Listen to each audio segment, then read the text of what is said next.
hello. Excuse that for a minute. Hello, hello. Why is that looking weird? Hold on. Oh, 707. Hello, hello. It's like so far off to the side. There we go. It's a little better. Welcome, welcome, welcome. It is spooky story time. I call this ASMR, but it's really just me talking quieter than normal, so not really, but it is what it is. Let me... I have a few... Oop. Why? Hello?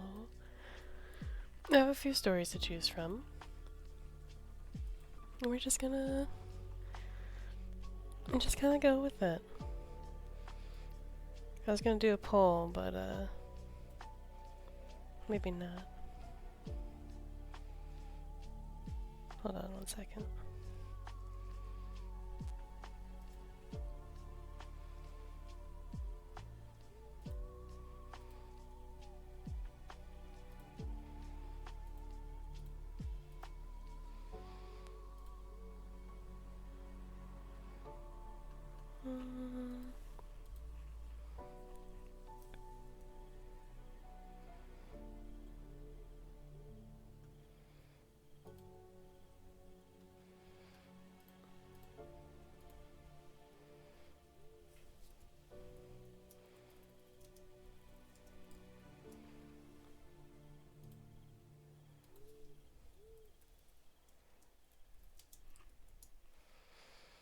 There we go.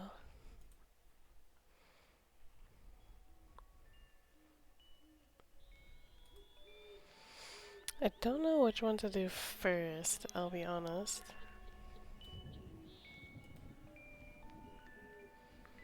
Some of them are a little goofy as I was reading through them. Some of them it's well known,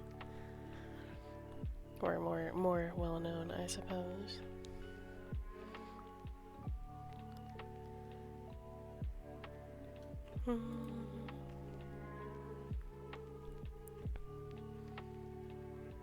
Well, everyone get comfy, get cozy, get drinks, snacks, whatever you need to feel comfortable.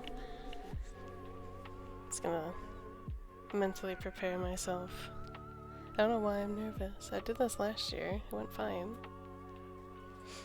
But it's there.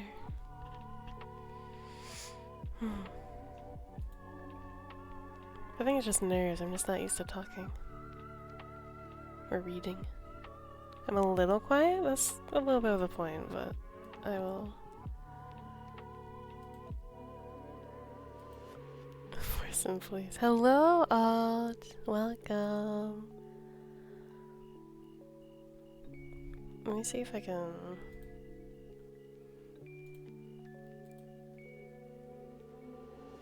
Yeah, I don't know why the emotes aren't working. Can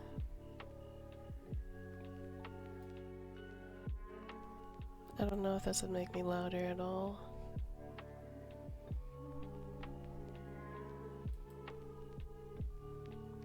I have no idea if that changed anything, I'll be honest. Hopefully it's loud enough. Otherwise, it is just for sleepy, spooky times. So it's not meant to be too loud, but hopefully it's loud enough. Let's turn the music down just a little bit. Okay. I think we're good. Yeah, yell at me if the music is too loud, too quiet, if I'm too loud, too quiet. Generally I'll probably be on the quieter side as I'm reading things, but I'll try to be as audible as I can. We're going to start with Azatoth by H.P. Lovecraft, a cult classic. I can't talk apparently either. Awesome. Per usual.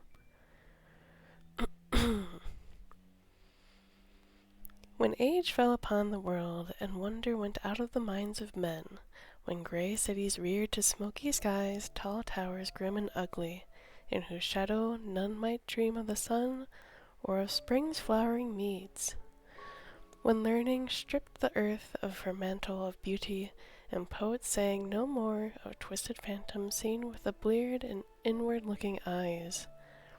When these things had come to pass, and childish hopes had gone forever, there was a man who travelled out of life on a quest into spaces whither the world's dreams had fled. Of the name and abode of this man little is written, for they were of the waking world only. Yet it is said that both were obscure. It is enough to say that he dwelt in a city of high walls where sterile twilight reigned, that he toiled all day among shadow and turmoil, coming home at evening to a room whose one window opened not to open fields and groves, but on to a dim court, where other windows stared in dull despair. From that casement one might see only walls and windows, except sometimes when one leaned so far out and peered at the small stars that passed. And because mere walls and shadows must soon drive a man to madness who dreams and reads much, the dweller in that room used night after night to lean out and peer aloft to glimpse some fragment of things beyond the waking world and tall cities. After years he began to call the slow-sailing stars by name, and follow them in a fancy when they glided regretfully out of sight, till at length his vision opened to many secret vistas whose existence no common eye suspected.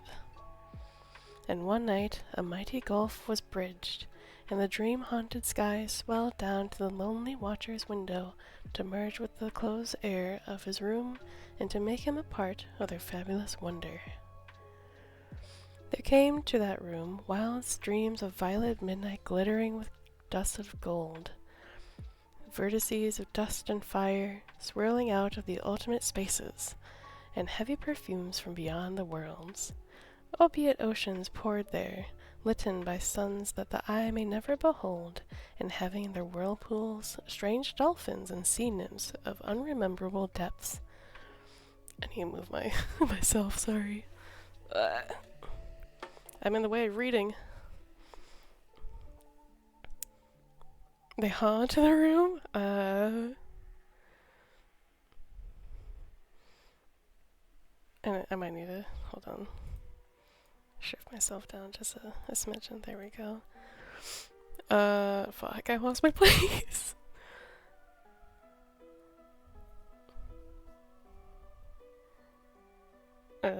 Opiate oceans poured there, litten by suns that the eye may never behold, and having in the whirlpool strange dolphins and sea nymphs of unrememberable depths. Noiseless infinity eddied around the dreamer and wafted him away without touching the body that leaned stiffly from the lonely window, and for days not counted in men's calendars, the tides of far spheres that bore him gently to join the course of the other cycles that tenderly left him sleeping on a green sunrise shore, a green shore fragrant with lotus blossoms and starred by red camelots. Something about semen coming into rooms? Huh? No, sir. No semen. No. Well, that was that. That was Azatoth. Very short. A 2-minute read at most. I do have some that are a little bit longer, but I do want to take breaks in between. How was for story number 1?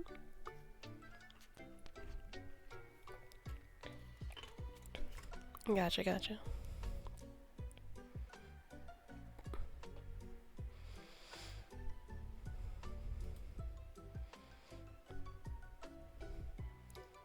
Had the word coming in it, so it was funny out of 10.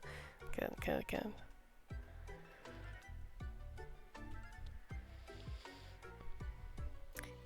if this ends up being really short, I will find other ones. So I want to go for like a couple hours. But we'll find out.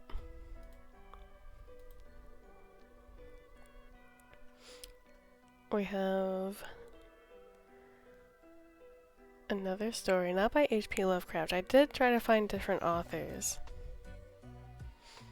So this is Ambrose Bierce, A Wireless Message. In the summer of 1896, Mr. William Holt, a wealthy manufacturer of Chicago, was living temporarily in a little town of central New York, the name of which the writer's memory was not retained. Mr. Holt had had trouble with his wife, from whom he had parted a year before. Whether the trouble was anything more serious than incompatibility of temper, he is probably the only living person that knows. He is not addicted to the vice of confidences. Yet he has related to the incident herein set down to at least one person without exacting a pledge of secrecy. He is now living in Europe. One evening he had left the house of a brother whom he was visiting for a stroll in the country. It may be assumed, whatever the value of the assumption in the connection with what is said to have occurred, that his mind was occupied with reflections of his domestic infelicities and the distressing changes that they had wrought in his life. Whatever may have been his thoughts, they so possessed him that he observed neither the lapse of time nor whither his feet were carrying him. He knew only that he had passed far beyond the town limits, and was traversing a lonely region by a road that bore no resemblance to the one by which he had left the village. In brief, he was lost. Realizing his mischance, he smiled. Central New York was not a region of perils, nor does one long remain lost in it. He turned about and went back the way he had came. Before he had gone far, he observed that the landscape was growing more distinct, was brightening. Everything was suffused with a soft red glow, in which he saw his shadow projected in the road before him. "The moon is rising," he said to himself. Then he remembered it was only about the time of the new moon, and if that tricksy orb was in one of its stages of visibility, it had set long before. He stopped and faced about, seeking the source of the rapidly broadening light. As he did so, his shadow turned and lay along the road in front of him as before. The light still came from behind him. That was surprising. He could not understand. Again he turned, and again, facing successively to every point of the horizon. Always the shadow was before, always the light behind, a still and awful red. Holt was astonished. Dumbfounded is the word that he used in telling it, yet seems to have retained a certain intelligent curiosity. To test the intensity of the light, whose nature and cause he could not determine, he took out his watch to see if he could make out the figures on the dial. They were plainly visible, and the hands indicated the hour of 11 o'clock and 25 minutes. At that moment, the mysterious illumination suddenly flared to an intense, almost blinding splendor, flushing the entire sky, extinguishing the stars, and throwing the monstrous shadow of himself athwart the landscape. In that unearthly illumination he saw near him, but apparently in the air, at the considerable elevation, the figure of his wife, clad in her night clothing and holding to her breast the figure of his child. Her eyes were fixed upon his with an expression which he afterward professed himself unable to name or describe, further than it was not of this life. The flare was momentary, followed by a black darkness in which, however, the apparition still showed white and motionless. Then, by insensible degrees, it faded and vanished, like a bright image on the retina after closing the eyes. A peculiarity of the apparition, hardly noted at the time, but afterward recalled, was that it showed only the upper half of the woman's figure. Nothing was seen below the waist. The sudden darkness was comparative, not absolute, for gradually all objects of this environment became again visible. In the dawn of the morning, Holt found himself entering the village at a point opposite to that which he had left it. He soon arrived at the house of his brother, who hardly knew him. He was wild-eyed, haggard, and gray as a rat. A rat? Almost incoherently, he related his night's experience. "Go to bed, my poor fellow," said his brother, "and wait. We shall hear more of this." An hour later came the precedented telegram. Holt's dwelling in one of the suburbs of Chicago had been destroyed by fire. Her escape cut off by the flames, his wife had appeared at an upper window, her child in her arms. There she had stood, motionless, apparently dazed. Just as the fireman had arrived with a ladder, the floor had given way, and she was seen no more. The moment of this culminating horror was 11 o'clock and 25 minutes, standard time.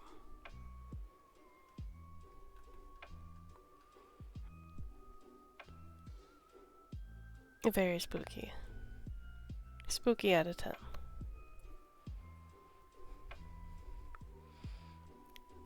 That was a wireless message. Oh, she died, yes. She had died.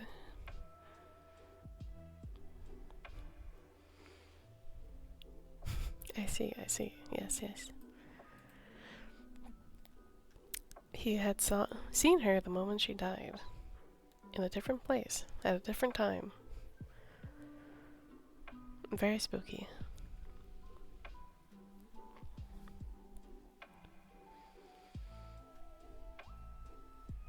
Yeah, I might have to do several stories, because we're only 15-20 minutes in. I got a lot of reading to do. Oh, let's go back here.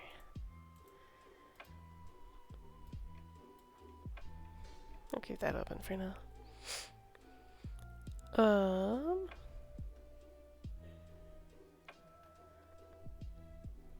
Let me find another one.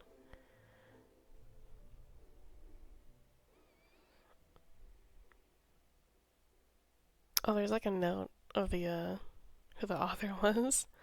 Ambrose Bierce was a journalist, satirist, and prolific writer of short stories. Excellent. Bierce disappeared in Mexico in 1913, and although there has been much speculation about what happened to him, it is unlikely that anyone will ever learn the truth, and his fate remains a mystery to this day. Fascinating. He just up and disappeared. Love that for you, dude.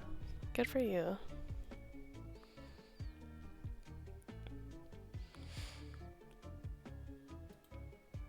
I do want to find... I might default to more Edgar Allan Poe stories. Or more H.P. Lovecraft stories. We'll find out.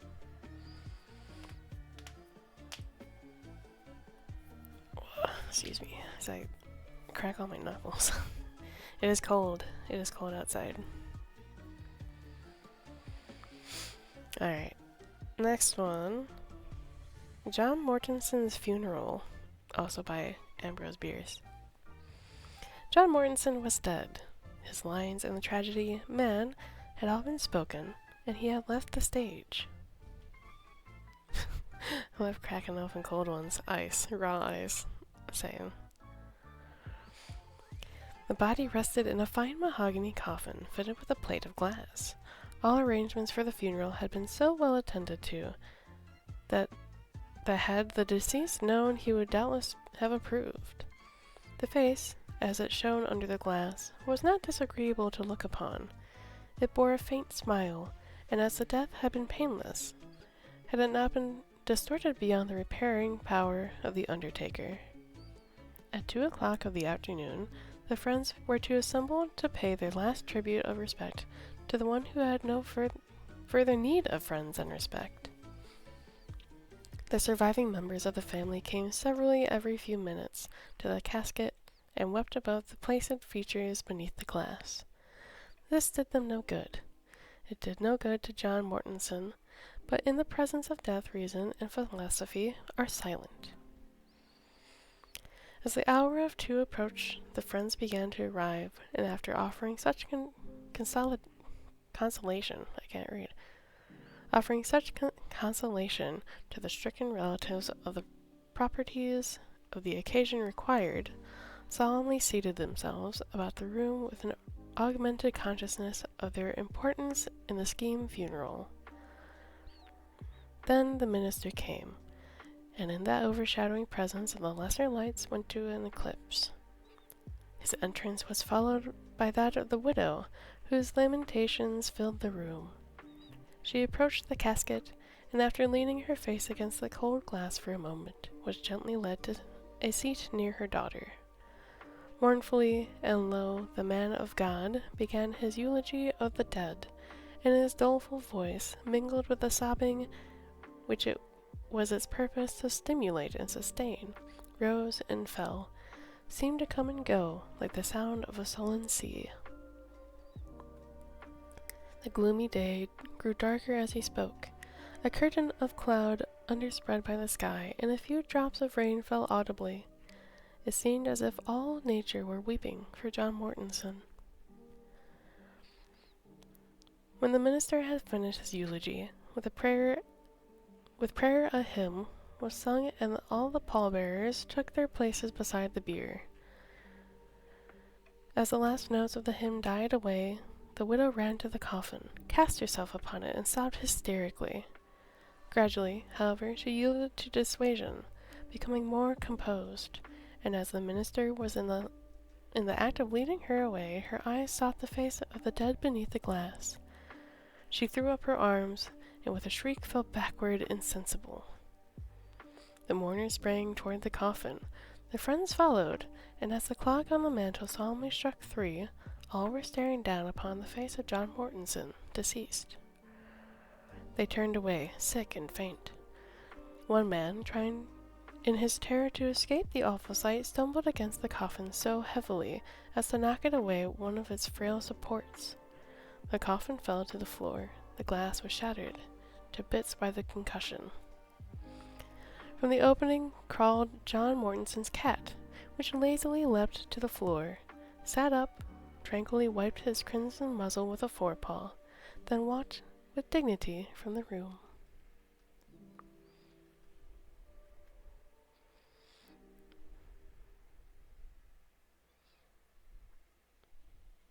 Don't you love when you go to a funeral and you find out your cat was eating your dead body inside the casket? My favorite. That's the best time, always.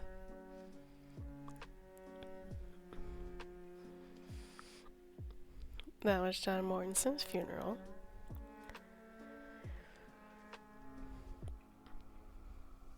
I was unaware I even had a cat, so that's a huge bonus. True, true. It's always a bonus when you find a cat.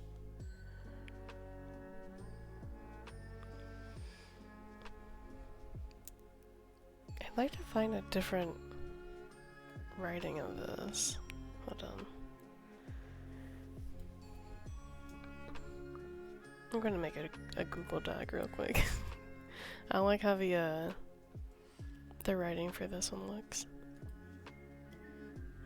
I can't read.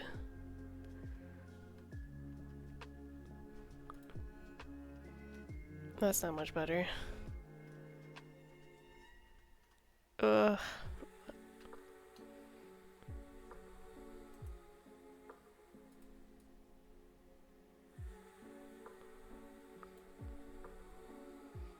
Can I like double space it? No.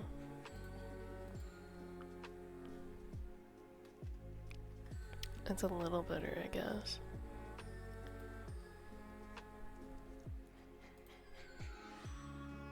Whatever. Alright. A little bit of a longer one. We do have The Telltale Heart from Edgar Allan Poe.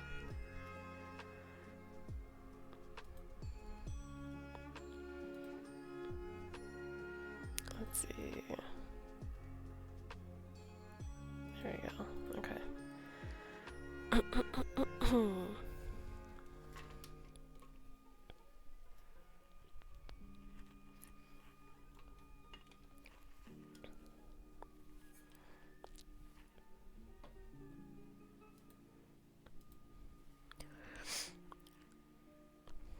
Alright.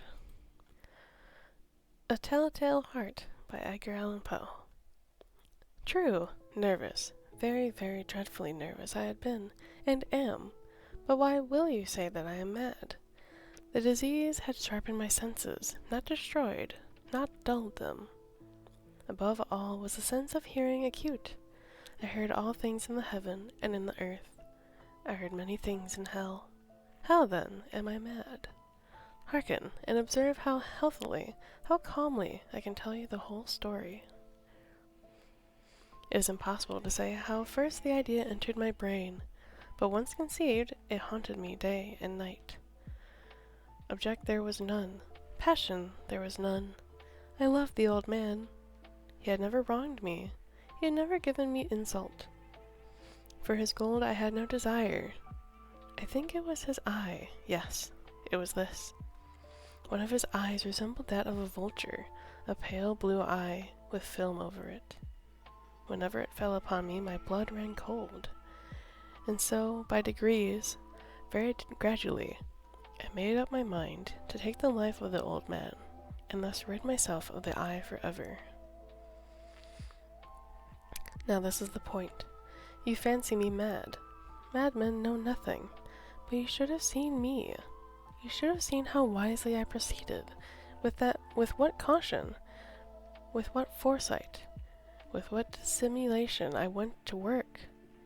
I was never kinder to the old man than during the whole week before I killed him, and every night, about midnight, I turned the latch of his door and opened it, oh, so gently. And then, when I had made an opening sufficient for my head, I put in a dark lantern, all closed, so that no light shone out, and then I thrust in my head. Oh, you would have laughed to see how cunningly I thrust it in. I moved it slowly, very, very slowly, so that I might not disturb the old man's sleep. It took me an hour to place my whole head within the opening so far that I could see him as he lay upon his bed. Ha! Would a madman have been so wise as this? And then, when my head was well in the room, I undid the lantern cautiously.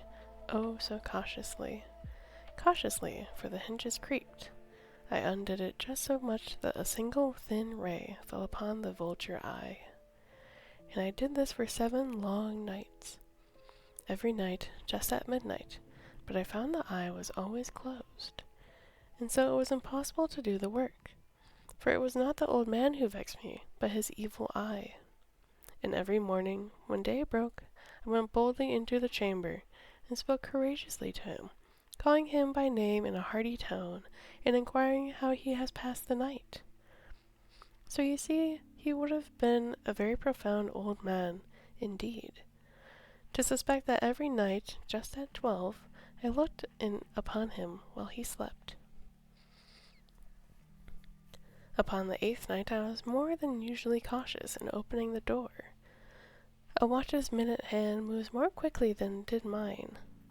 Never before that night had I felt the extent of my own powers, of my sagacity. I could scarcely retain my feeling of triumph, to think there I was, opening the door, little by little, and he not even to dream of my secret deeds or thoughts. I fairly chuckled at the idea, and perhaps he heard me, for he moved on the bed suddenly, as if startled. Now you may think that I drew back, but no. His room was black as pitch, with a thick darkness, for the shutters were closed, fastened, through the fear of robbers, and so I knew that he could not see the opening of the door, and I kept pushing on it steadily. I had my head in, and was about to open the lantern, when my thumb slipped upon the tin fastening, and the old man sprang up in bed, crying out, "Who's there?" I kept quite still, and said nothing. For a whole hour I did not move a muscle. and in that meantime I did not hear him lie down. He was still sitting up in bed, listening, just as I have done, night after night, hearkening to the death watches in the wall. Presently I heard a slight groan, and I knew that it was a groan of mortal terror. It was not a groan of pain or of grief, oh no. It was a low, stifled sound that arises from the bottom of the soul when overcharged with awe. I knew the sound well.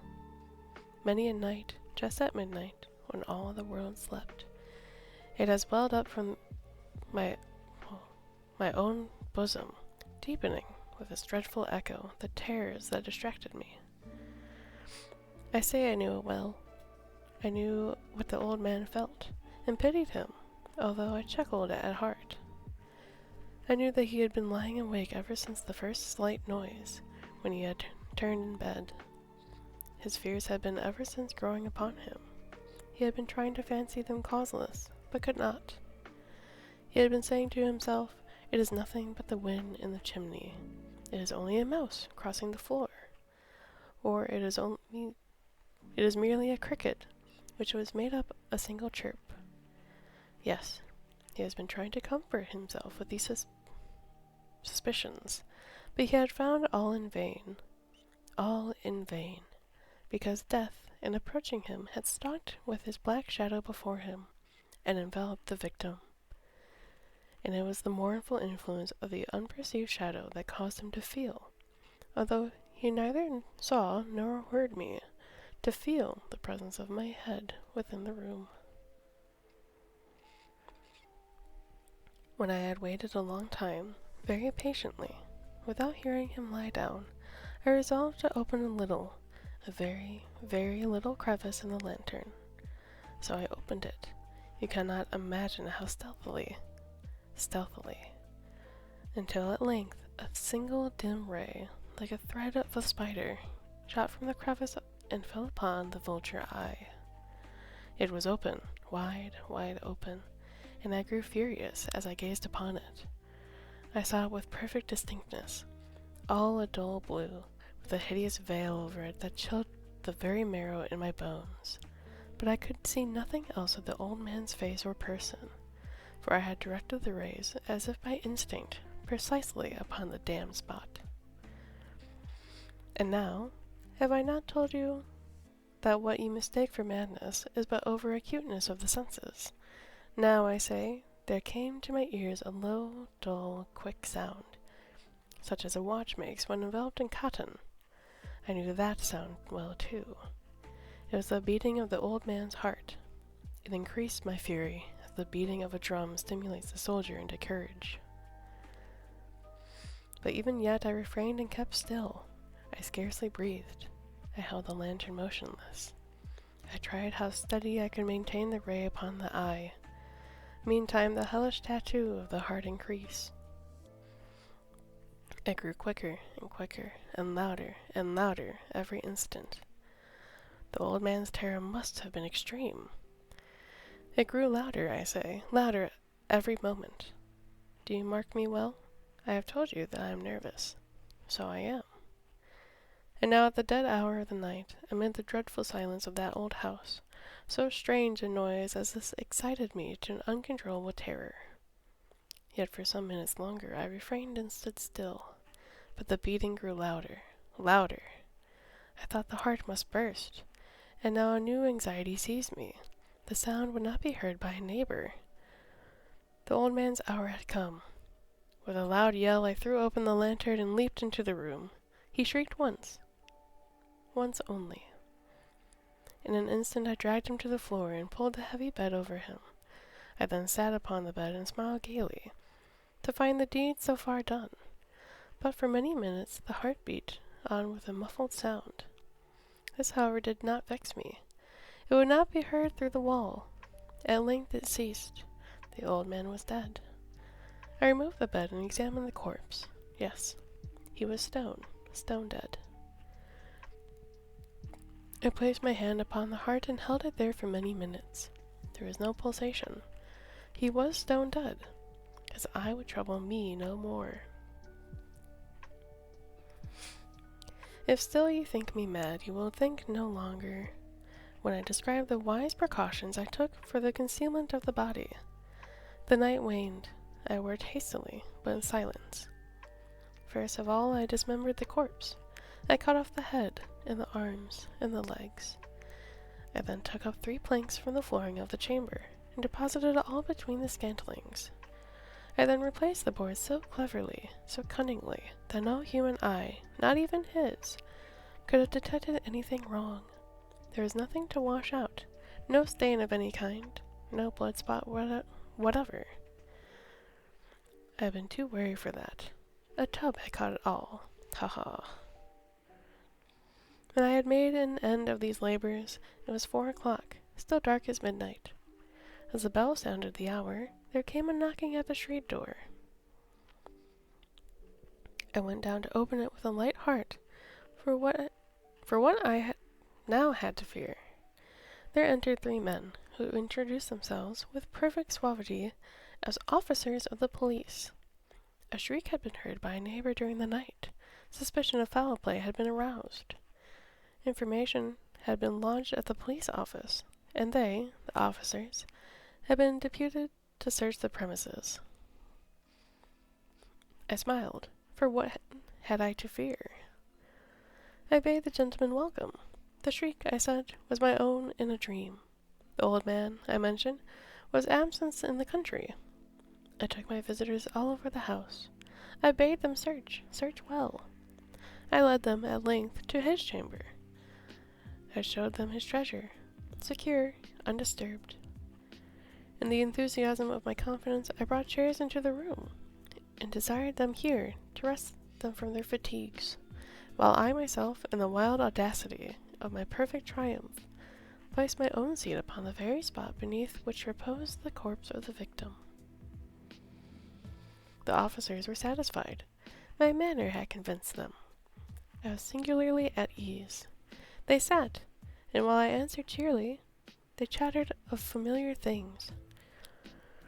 But ere long I felt myself getting pale, and wished them gone. My head ached, and I fancied a ringing in my ears, but still they sat, and still chatted. The ringing became more distinct. It continued, and became more distinct.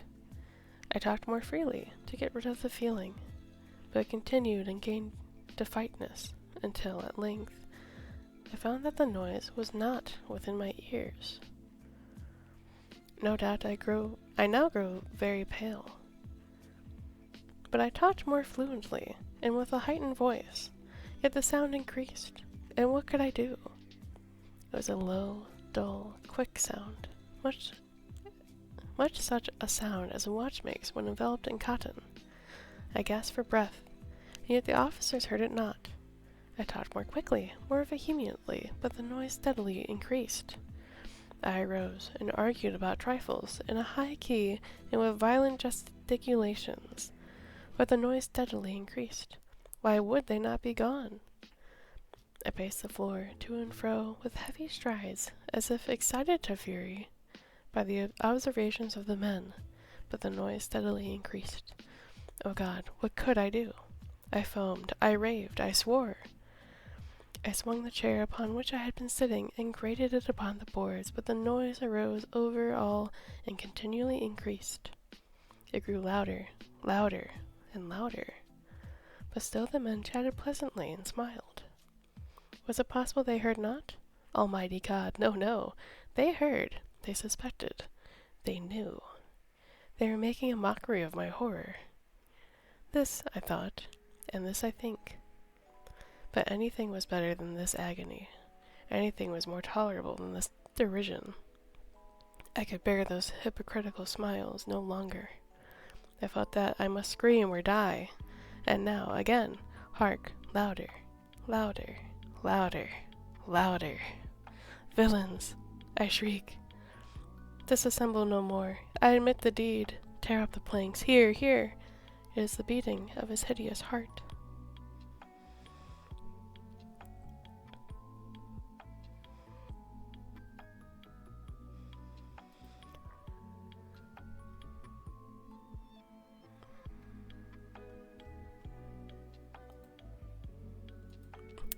was The Telltale Heart of Edgar Allan Poe.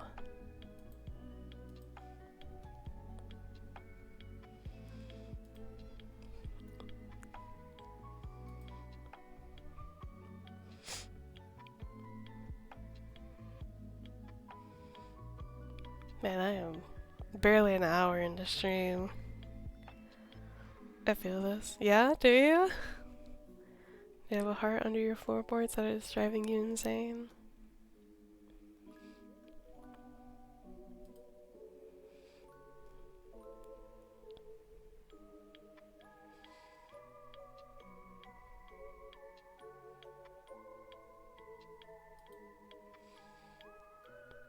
Trying to find...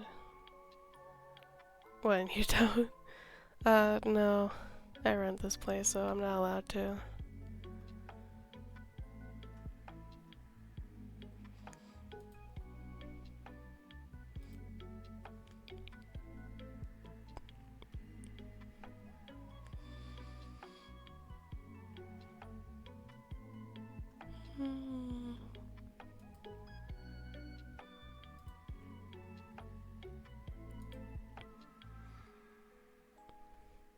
Trying to find some other stories as I've now currently read all the ones that I had prepared.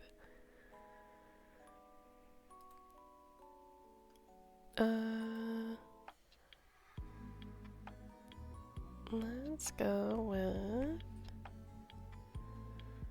We're gonna go back to H.P. Lovecraft.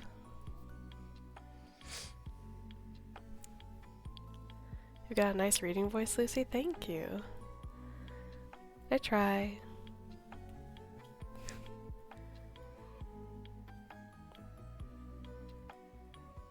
It's been interesting to hear you read while I play Fall Guys and Final Fantasy. I hope I'm not distracting you. I feel very bad if I made you lose because of it.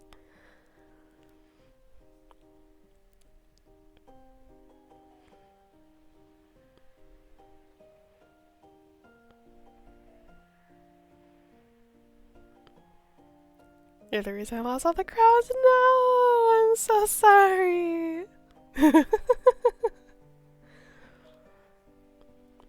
You're good, you're good. Thank you, thank you. Alright, I think I found another. I have two options, actually. I can either do the Call of Cthulhu, which is one of H.P. Lovecraft's longer stories, and just do chapter by chapter, or I can keep doing short stories by Lovecraft and Edgar Allan Poe. Which would you prefer? And as you answer, I will take some more water.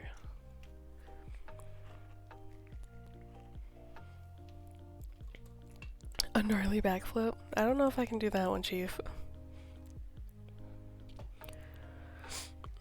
Or a coin flip, either. I'm impartial. Alt, any intake? Intake? I don't think that's the right word.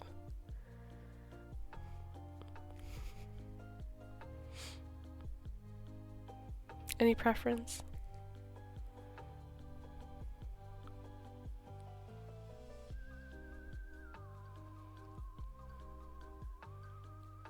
We'll flip a coin. Let's do a coin flip. Let's see, we'll do heads for Call of Cthulhu, tails for more short stories.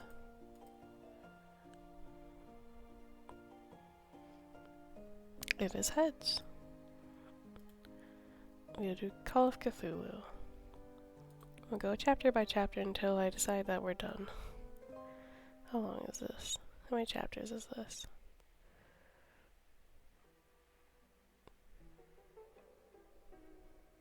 3? That's a long chapter, though. There's some long chapters. Hello? Alright.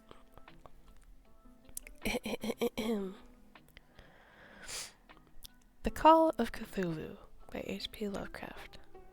Chapter 1. The Horror in the Clay. The most merciful thing in the world, I think, is the inability of the human mind to correlate all its contents. We live on a placid island of ignorance, in the midst of a black seas of infinity. And it was not meant that we should voyage far. The sciences, such straining in its own direction, have hitherto harmed us little. But some day the piecing together of dissociated knowledge will open up such terrifying vistas of reality, in our frightful position therein, that we shall either go mad from the revelation, or flee from the light into the peace and safety of a new dark age. Theosophists have guessed at the awesome grandeur of the cosmic cycle, wherein our world and human race form transient incidents. They have hinted at strange survivals in terms which would freeze the blood if not masked by a bland optimism. But it is not from them that there came the single glimpse of forbidden eons which chills me when I think of it and maddens me when I dream of it. That glimpse, like all dread glimpses of truth, flashed out from an accidental piecing together of separated things. In this case, an old newspaper item, and the notes of a dead professor. I hope that no one else will accomplish this piecing out. Certainly, if I live, I shall never knowingly apply a link in so hideous a chain. I think that the professor, too, intended to keep silent regarding the part he knew, and that he would have destroyed his notes, had not the sudden death seized him.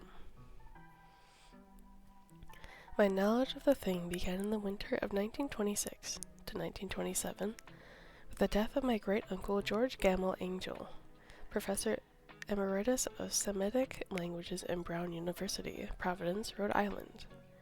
Professor Angell was widely known as the authority on the ancient inscriptions, and had frequently been resorted to by the heads of the prominent museums, so that his passing at the age of 92 may be recalled by many.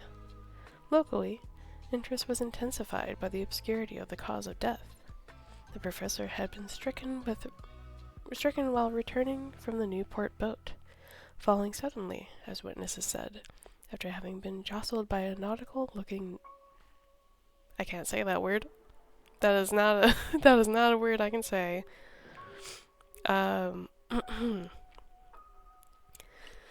After having been jostled by a nautical-looking black man who had come from one of the queer dark courts on the precipice hillside which formed a shortcut from the waterfront of the deceased home in William Street. Physicians were unable to find any visible disorder, but concluded after perplexed debate that some obscure lesion of the heart, induced by the brisk ascent of so steep a hill by so elderly a man, was responsible for the end.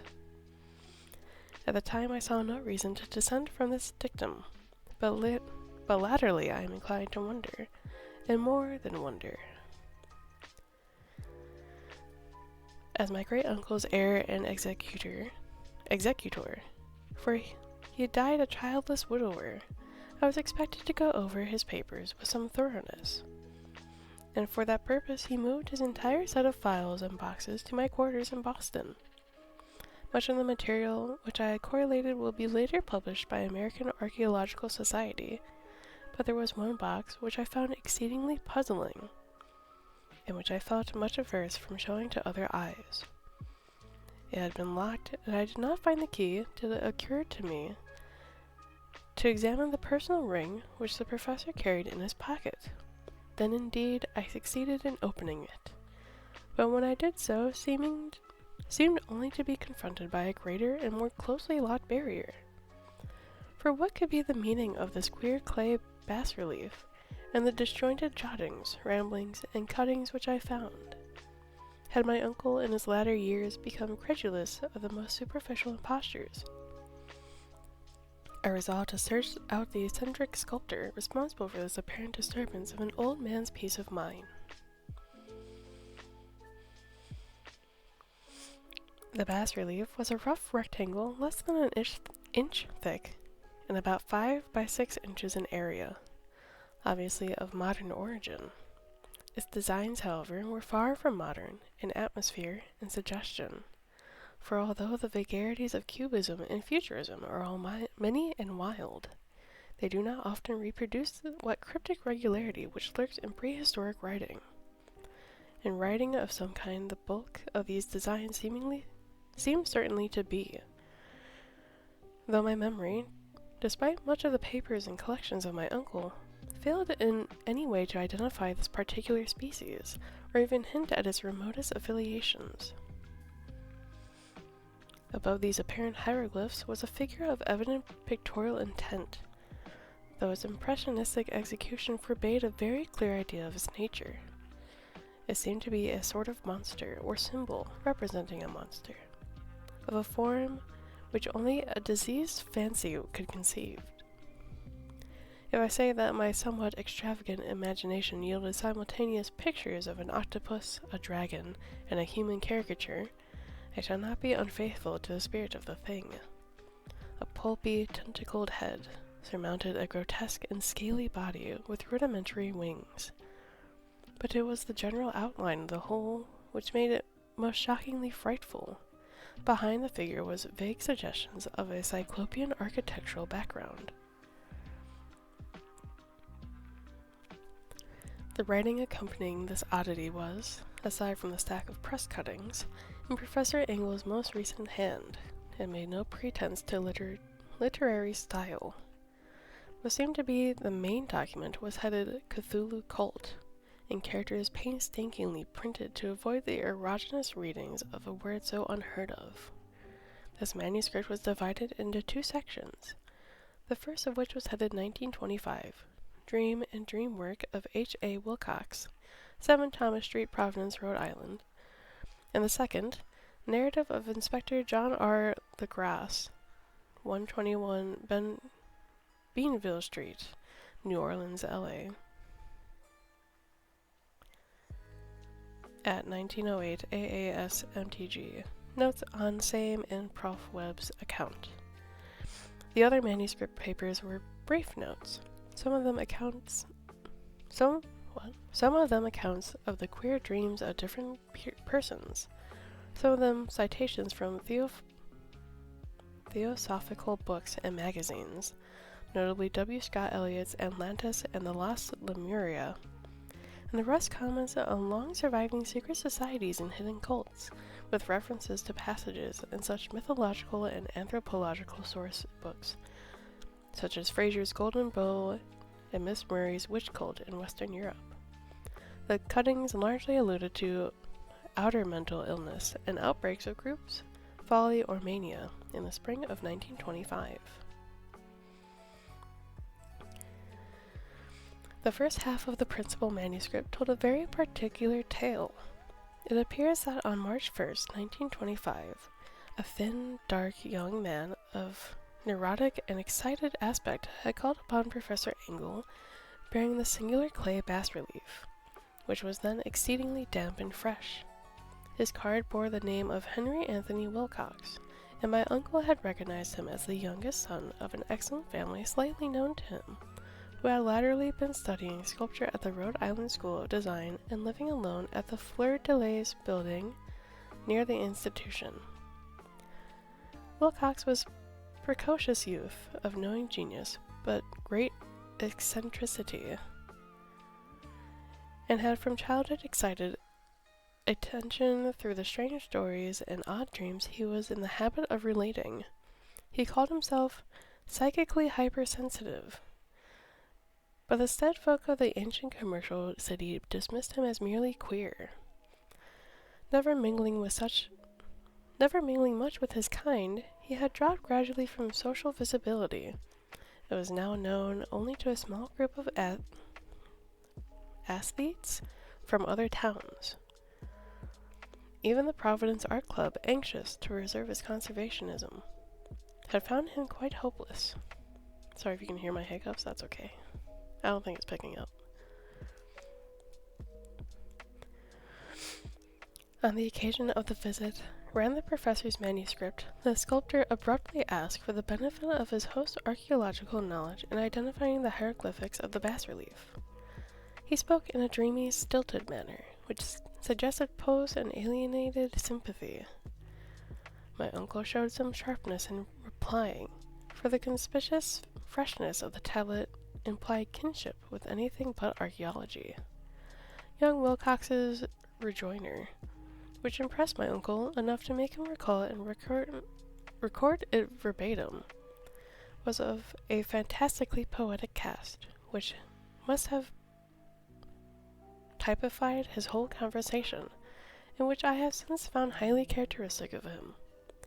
He said, "It is new, indeed, for I made it last night in a dream of strange cities, and dreams are older than brooding Tyre, or contemplative Sphinx, or garden-girdled Babylon." It was then that he began the rambling tale, which suddenly played upon the sleeping memory and won the fevered interest of my uncle. There had been a slight earthquake tremor the night before, the most considerable felt in New England for some years, and Wilcox's imagination had been keenly affected. Upon retiring, he had an unprecedented dream of great cyclopean cities of Titan blocks and sky-flung monoliths, all dripping with green ooze and sinister with latent horror. Hieroglyphics had covered the walls and pillars, and from some undetermined point below had come a voice that was not a voice. A chaotic sensation which only fancy could transmute into sound, but which he attempted to render by the almost unpronounceable jumble of letters, Cthulu Fatong. This verbal jumble was the key to the recollection which excited and disturbed Professor Engel. He questioned the sculptor with scientific minuteness, and studied with frantic intensity the bas-relief on which the youth had found himself working, chilled and clad only in his night clothes, when waking had stolen bewilderingly over him. My uncle blamed his old age, Wilcox afterwards said, for his slowness in recognizing both hieroglyphics and pictorial design.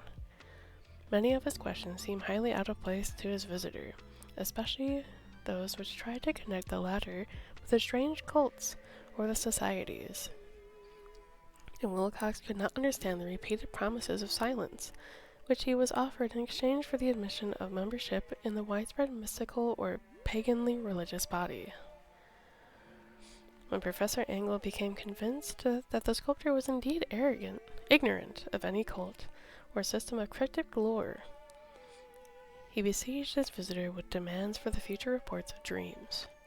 This bore regular fruit, for after the first interview, the manuscript record daily calls of the young man, during which he related startling fragments of nocturnal imagery, whose burden was always some terrible cyclopean vista of dark and dripping stone, with a subterranean voice or intelligence shouting monotonously. An enigmatical sense impacts indescribable save as gibberish. The two sounds frequently repeated were those rendered by the letters Cthulu and Rayleigh. On March 23, the manuscript continued. Wilcox failed to appear, and inquiries at his quarters revealed that he had been stricken with an obscure sort of fever, and had taken to the home of his family in Waterman Street.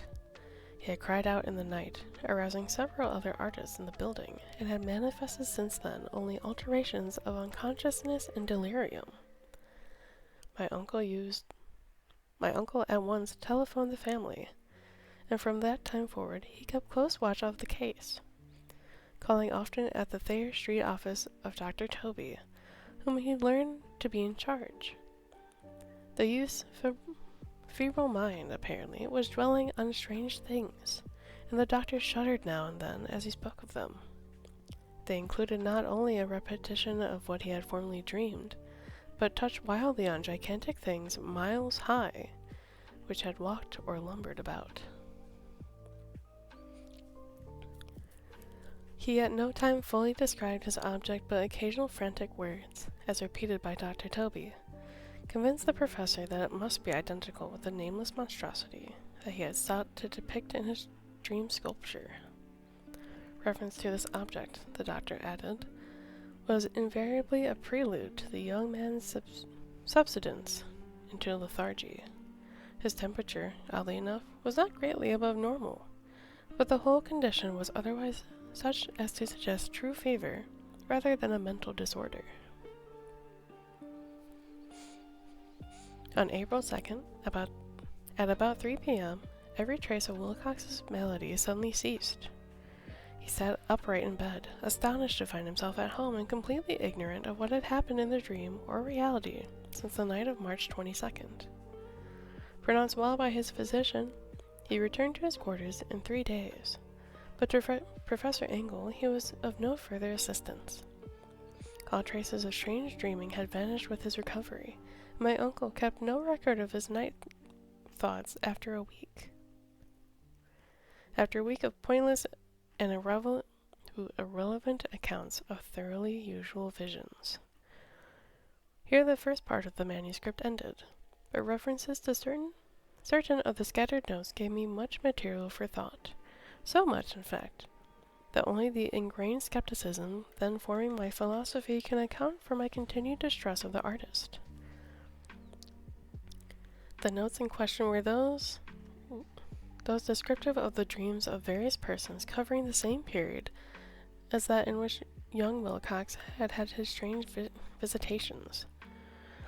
My uncle, it seems, had quickly instituted a prodigy far-flung bodies of inquiries amongst nearly all the friends who he could question without impertinence, asking for nightly reports of their dreams and the dates of any notable visions for some time past.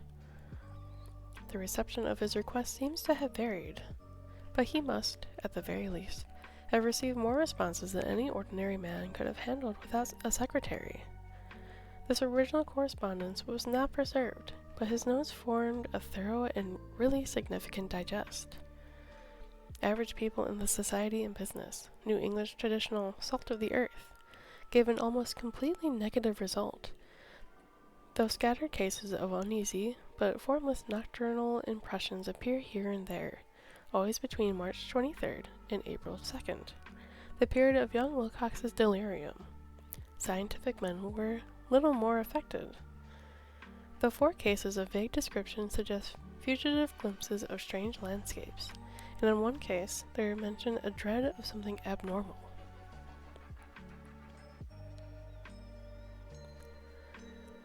It was from the artists and the poets that the pertinent answers came, and I know that panic would not have broken loose had they been able to compare notes. As it was, lacking their original letters, I half suspected the compiler of having asked leading questions, or of having edited the correspondence in corroboration of what he had latently resolved to see. That is why I continued to feel that Wilcox, somehow cognizant of the old data which my uncle had possessed, had been imposing on the veteran scientist. There's responses from Azatoth told a disturbing tale. From February 28 to April 2nd, a large proportion of them had dreamed very bizarre things, the intensity of the dreams being immeasurably the stronger during the period of the sculptor's delirium.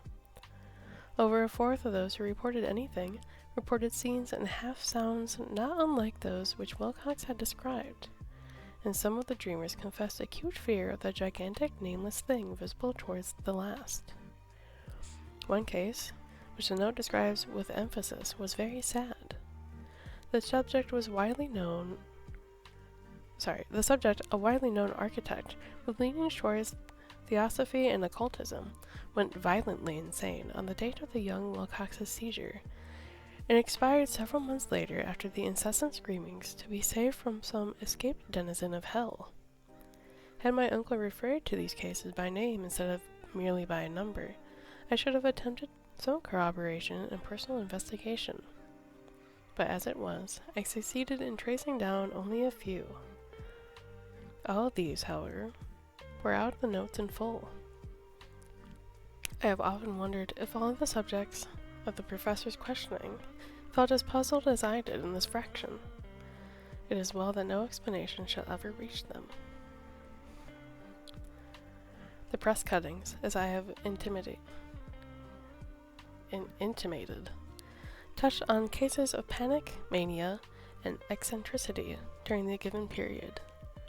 Professor Engel must have employed a cutting bureau, for the number of extracts was tremendous, and the sources scattered throughout the globe. Here was a nocturnal suicide in London, where a lone sleeper had leaped from a window after a shocking cry. Here likewise was a rambling letter to the editor of a paper in South America, where a frantic deduces a dire future from visions he had seen. A dispatch from California describes a theosophist colony as donning white robes en masse for some glorious fulfillment which never arrives, while items from India speaking guardedly of serious native unrest towards the end of March 22nd and 23rd. The west of Ireland, too, is full of wild rumor and legendary, and a fantastic painter named Ardwas Bonneau hangs a blasphemous dream landscape in the Paris spring salon of 1926. And so numerous are the recorded troubles in insane asylums that only a miracle can have stopped the medical fraternity from noting strange parallelisms and drawing mystified conclusions.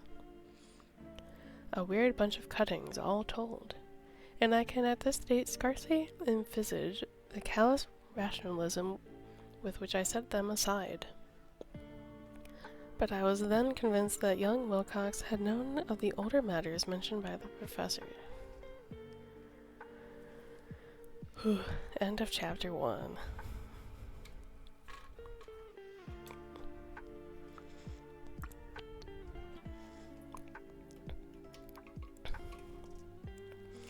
Very, very spooky.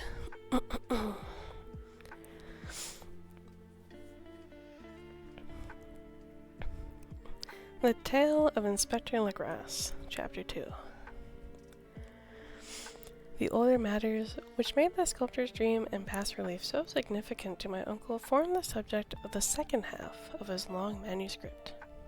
Once before, it appears, Professor Engel had seen the hellish outlines of the nameless monstrosity, puzzled over the unknown hieroglyphics, and heard the ominous syllables which can be rendered only as Cthulu, and all this in so stirring a horrible connection that it is a small wonder he pursued young Wilcox with queries and demands for data. This earlier experience had come in 1908, 17 years before, when the American Archaeological Society held its annual meeting in St. Louis. Professor Engel, as befitted one of his authority and attainments, had had a prominent part in all the deliberations, and was one of the first approached by several outsiders who took advantage of the convocation to offer questions for correct answering and problems for expert solution. The chief of these outsiders, and in a short time the focus of interest for the entire meeting, was a commonplace-looking middle-aged man who had traveled all the way from New Orleans for a certain special information unobtainable by any local source. His name was John Raymond Legras, and he was by profession an inspector of police. With him he bore the subject of his visit, a grotesque, repulsive, and apparently very ancient stone statuette, whose origin he was at a loss to determine. It must not be fancied that Inspector Legras had the least interest in archaeology. On the contrary, his wish for enlightenment was prompted by purely professional considerations. The statuette, idol, fetish, or whatever it was, had been captured some months before the wooded swamps south of New Orleans during a raid on a supposed voodoo meeting, and so singular and hideous were the rites connected with it, that the police could not but realize that they had stumbled upon a dark cult totally unknown to them, and infinitely more diabolic than even the blackest...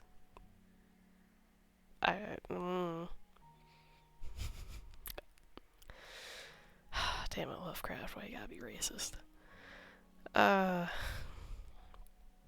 infinitely more diabolic than even the darkest of African voodoo ritual circles. Had to edit that a little bit. He was very racist, yes. I'm editing it as much as I can, that would be safe. Of its origin, pretty much everything here was filled. Yes, it was. Of its origin, apart from the erratic and unbelievable tales extorted from the captured memories, absolutely nothing was to be discovered, hence the anxiety of the police for any antiquarian lore which might help them to place the frightful symbol, and through it track down the cult to its fountain head. Inspector Legras was scarcely prepared for the sensations which his offering created. One sight of the thing had been enough to throw the assembled men of science into a state of tense excitement. They lost no time in crowding around him to gaze at the diminutive figure, whose utter strangeness and air of genuinely abysmal antiquity hinted so potently at unopened and archaic vistas. No recognized school of sculpture had animated this terrible object, yet centuries and even thousands of years seemed recorded in its dim and greenish surface of unplaceable stone. The figure, which was finally passed slowly from man to man for close and careful study, was between 7 and 8 inches in height, and of exquisitely artistic workmanship. It represented a monster of vaguely arthropoid outline, but with an octopus-like head whose face was a mass of feelers, a scaly, rubbery-looking body, prodigious claws on hind and 4 feet, and long, narrow wings behind. This thing, which seemed instinct with a fearsome and unnatural malignancy, was of a somewhat bloated corpulence, and squatted evilly on a rectangular block or pedestal covered with undecipherable characters. The tips of the wings touched the back edge of the block. The seat occupied the center, while the long curved claws of the doubled-up, crouching hind legs gripped the front edge and extended a quarter of the way down towards the bottom of the pedestal. The cephalopod head was bent forward, so that the ends of the facial feelers brushed the backs of the huge forepaws, which clasped the croucher's elevated knees. The aspect of the whole was abnormally lifelike, and the more subtly fearful because its source was so totally unknown. Its vast, awesome, and incalculable age was unmistakable. Yet not one link did it shew any known type of art belonging to civilization's youth, or indeed to any other time. Totally separate and apart, its very material was a mystery, for the soapy, greenish-black stone, with its golden or iridescent flecks and striations, resembled nothing familiar to geology or mineralogy. The characters along the base were equally baffling, and no member present, despite a representation of half the world's expert learning in this field, could form the least notion of even the remotest linguistic kinship. They, like the subject and material, belonged to something horribly remote and distinct from mankind as we know it. Something frightfully suggestive of old and unhallowed cycles of life, in which our world and our conceptions have no part. And yet, as the members severally shook their heads and confessed defeat at the inspector's problem, there was one man in the gathering who suspected a touch of bizarre familiarity with the monster shape and writing, and who presently told with some diffidence of the odd trifle he knew. This person was the late William Channing Webb, professor of anthropology in Princeton University, and an explorer of no slight note. Professor Webb had been engaged, 48 years before, in a tour of Greenland and Iceland in search of some runic inscriptions which he failed to unearth. And while high up on the Greenland coast, had encountered a singular tribe or cult of degenerate Esquimaux, whose religion, a curious form of devil worship, chilled him with its deliberate bloodthirstiness and repulsiveness. It was a faith of which other Esquimaux knew little, in which they mentioned only with shudders, saying it had come down from horribly ancient eons before ever the world was made. Besides nameless rites and human sacrifices, there were certain queer hereditary rituals addressed to Supreme Elder Devil or Tornasuk. And of this Professor Webb had taken a careful phonetic copy from an aged Angakok or wizard priest, expressing the sounds in Roman letters as best he knew how. But just now of prime significance was the fetish which this cult had cherished, was around they danced when the aurora leaped high over the ice cliffs. It was, the professor stated, a very crude bas-relief of stone, comprising a hideous picture and some cryptic writing, and so far as he could tell, it was a rough parallel in all essential features of the bestial thing now lying before the meeting. This data received with a suspense and astonishment by the assembled members proved doubly exciting to Inspector Legrasse, and he began to once ply his information with questions. Having noted and copied an oral ritual among the swamp cult worshippers his men had arrested, he besought the professor to remember as best as he might the syllables taken down amongst the diabolist Esquimaux. There then followed an exhaustive comparative of details, and a moment of really awed silence, when both detective and scientist agreed on the virtual identity of the phrase common to two hellish rituals so many worlds of distance apart. What, in substance, both the Esquimaux wizards and the Louisiana swamp priests had chanted to their kindred idols was something very like this. A world divisions being guessed at from traditional breaks in the phrase as chanted aloud. Fignui Migluin Naf Cthulu Rele Wigalat Nalig Fatong. Legrasse had one point in advance of Professor Webb, for several among his mongrel prisoners had repeated to him what older celebrants yep, those are words. Legrasse had at one point in advance of Professor Webb, for several among his mongrel prisoners had repeated to him what older celebrants had told them the words meant. This text, as given, ran something like this. In his house at Raleigh, dead Cthulhu waits dreaming. And now, in response to a general and urgent demand, Inspector Legrasse related as fully as possible his experience with the swamp worshippers, telling a story to which I could see my uncle attach profound significance. It savored the wildest dreams of mythmaker and theosophist, and disclosed an astonishing degree of cosmic imagination among such half-castes and pariahs as might be the least expected to possess it. On November 1st, 1907, there had come to the New Orleans police a frantic summons from the swamp in Lagoon County to the south. The squatters there, mostly primitive but good-natured descendants of Lafitte's men, were in the grip of stark terror from an unknown thing which had stolen upon them in the night. It was voodoo, apparently, but voodoo of a more terrible sort than they had ever known, and some of their women and children had disappeared since the malevolent tom-tom had begun its incessant beating, far within the black-haunted woods, where no dweller ventured.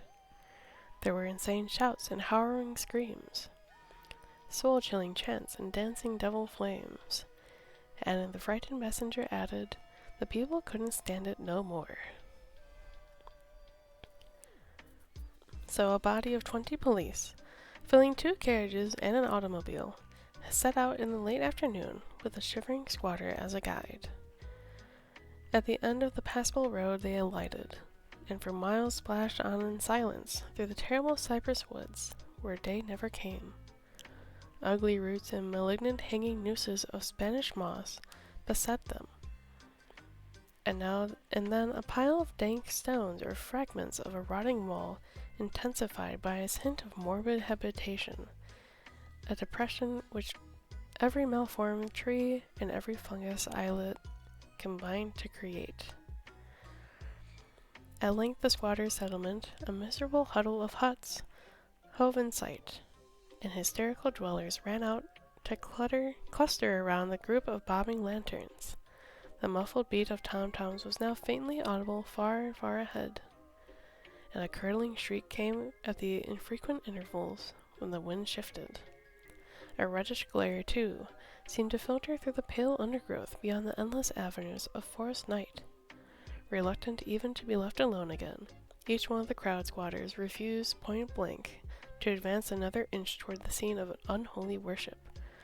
So Inspector Legrasse and his 19 colleagues plunged on unguided into the black arcades of horror that none of them had ever trod before.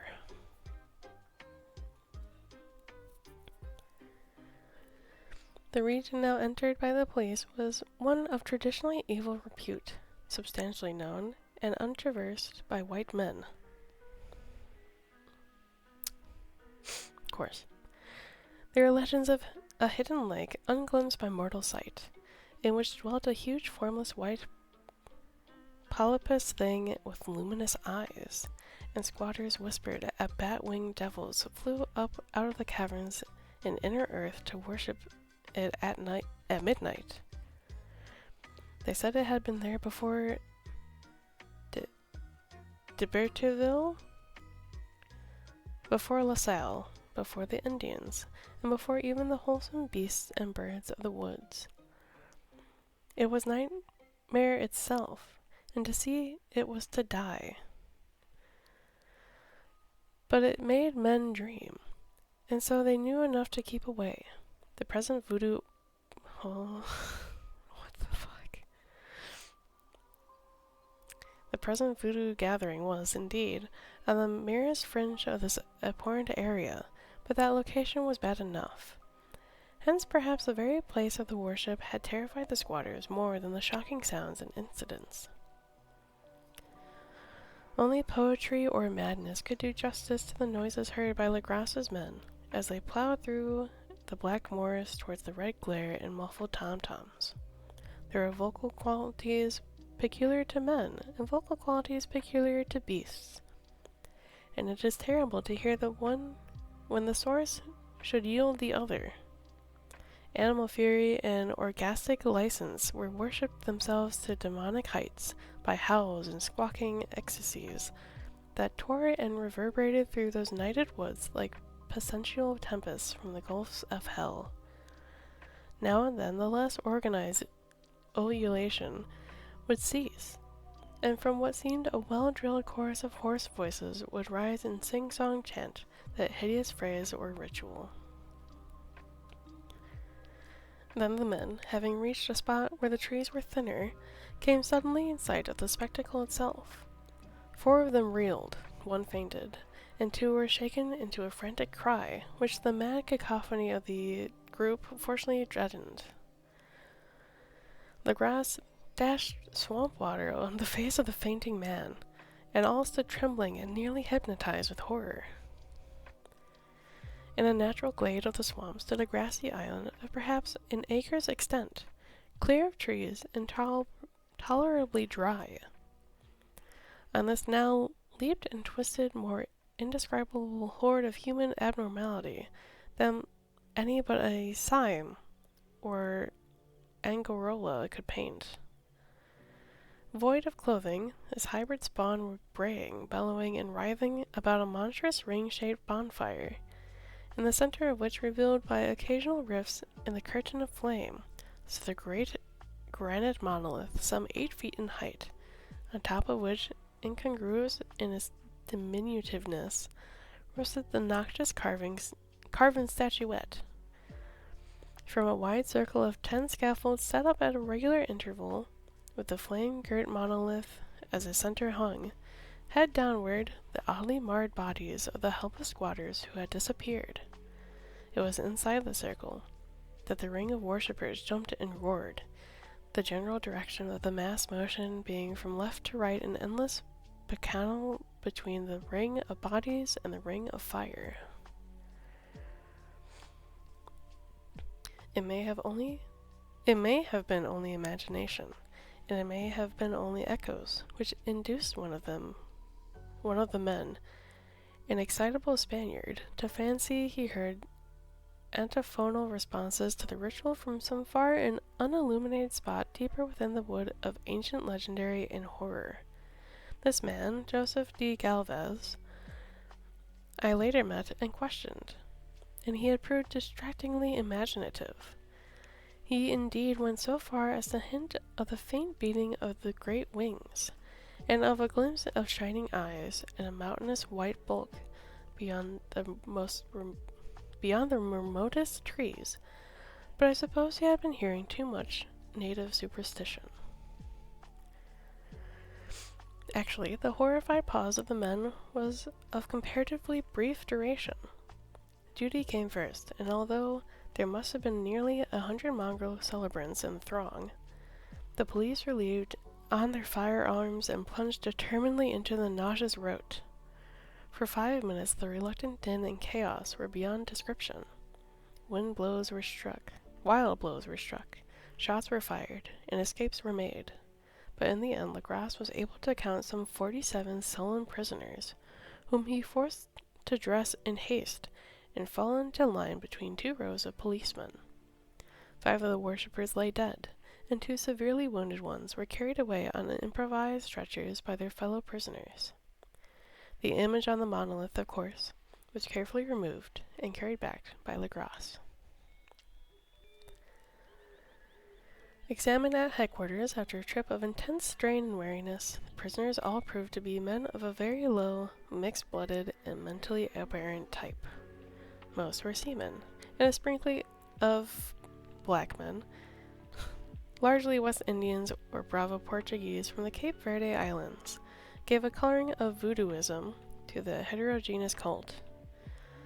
But before many questions were asked, it became manifest that something far deeper and older than African-American fetishism was involved.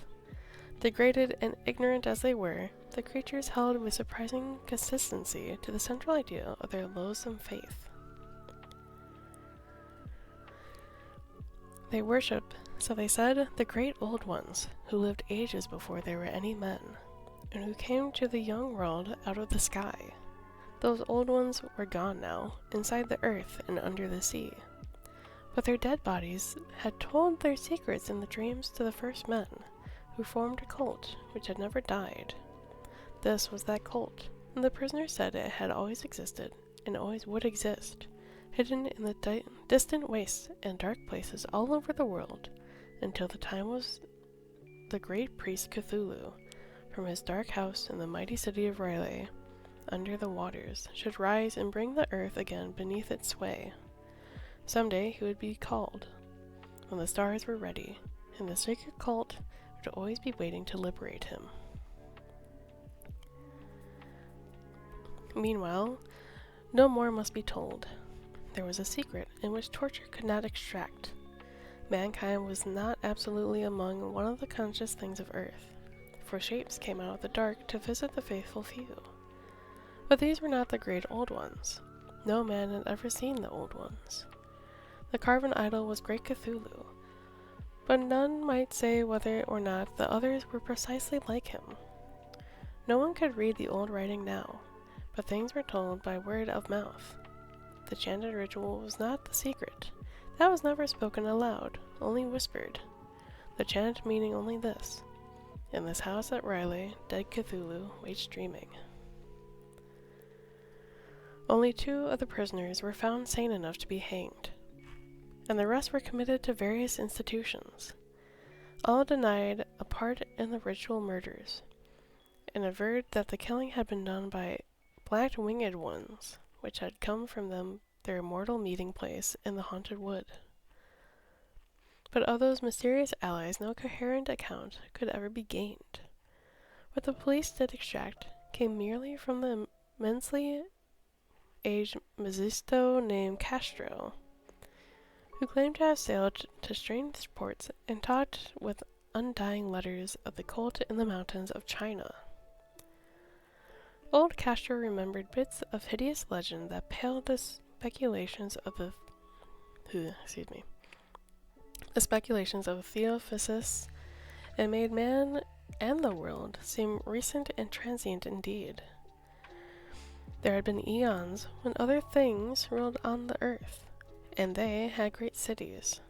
Remains of them, he said the deathless Chinaman had told him, were still found as cyclopean stones on islands in the Pacific. They all died vast epochs of time before men came, but there were arts which could revive them when the stars had come round again to the right positions in the cycle of eternity. They had indeed come themselves from stars, and brought their images with them. These old ones, Castro continued, were not composed altogether of flesh and blood. They had shape, for this did not star-fashioned image prove it. But that shape was not made of matter. When the stars were right, they could plunge from world to world through the sky, but when the stars were wrong, they could not live. But although they no longer lived, they would never really die. They all lay in stone houses in the great city of Riley, preserved by spells of the mighty Cthulu, for a glorious resurrection when the stars and earth might once more be ready for them. But at that time, some force from outside must serve to liberate their bodies. The spells that preserved them intact likewise prevented them from making an initial move, and they could only lie awake in the dark and think while unconscious millions of years rolled by. They knew all that was occurring in the universe, for their mode of speech was transmitted through. Even now they talked in their tombs, when after infinities of chaos, the first men came. The great old ones spoke to the sensitive among them by molding their dreams, for only thus could their language reach the fleshly minds of mammals. Then, whispered Castro, those first men informed the cult around tall idols which the great ones showed them. Idols brought in dim arrows from dark stars. That cult would never die till the stars came right again, and the sacred priest would take great Cthulhu from his tomb to revive his subjects and resume his rule of the earth. The time would be easy to know, for then mankind would have become as the great old ones, free and wild from beyond good and evil, with laws and morals thrown aside, and all men shouting and killing and reveling in joy. Then the liberated old ones would teach them new ways to shout and kill and revel and enjoy themselves, and all the earth would flame with a holocaust of ecstasy and freedom. Meanwhile, the cult, by appropriate rites, must keep alive the memory of those ancient ways and shadow forth the prophecy of their return. In the elder time chosen men had talked with the entombed old ones in dreams, but then something happened. The great stone city of Riley, with its monoliths and sepulchres, had sunk beneath the waves, and the deep waters full of the one primal mystery through which not even thought can pass, had cut off the spectral intercourse. But memory never died, and the high priest said that the city would rise again when the stars were right. Then came out of the earth the black spirits of earth, moldy and shadowy, and full of dim rumors, picked up in caverns beneath forgotten sea bottoms. But of them old Castro dared not speak much. He cut himself off hurriedly, and no amount of persuasion or subtlety could elicit more of this direction. The size of the old ones, too, he curiously declined to mention. Of the cult, he said that he thought the center lay amid the pathless desert of Arabia, where Irem, the city of pillars, dreams hidden and untouched. It was not allied to the European witch cult, and it was virtually unknown beyond its members. No book had ever really hinted of it, though the deathless Chinaman said that there were double meanings in the Necronomicon of the mad Arab Abdul as al-Hazred, which the initiated might read as they choose, especially the much discounted couplet, "That is not dead which can eternal lie, and with strange aeons even death may die." Hello, Bus! We're in chapter 2 of The Call of Cthulhu. Legrasse, deeply impressed and not a little bewildered, had inquired in vain concerning the historic affiliations of the cult.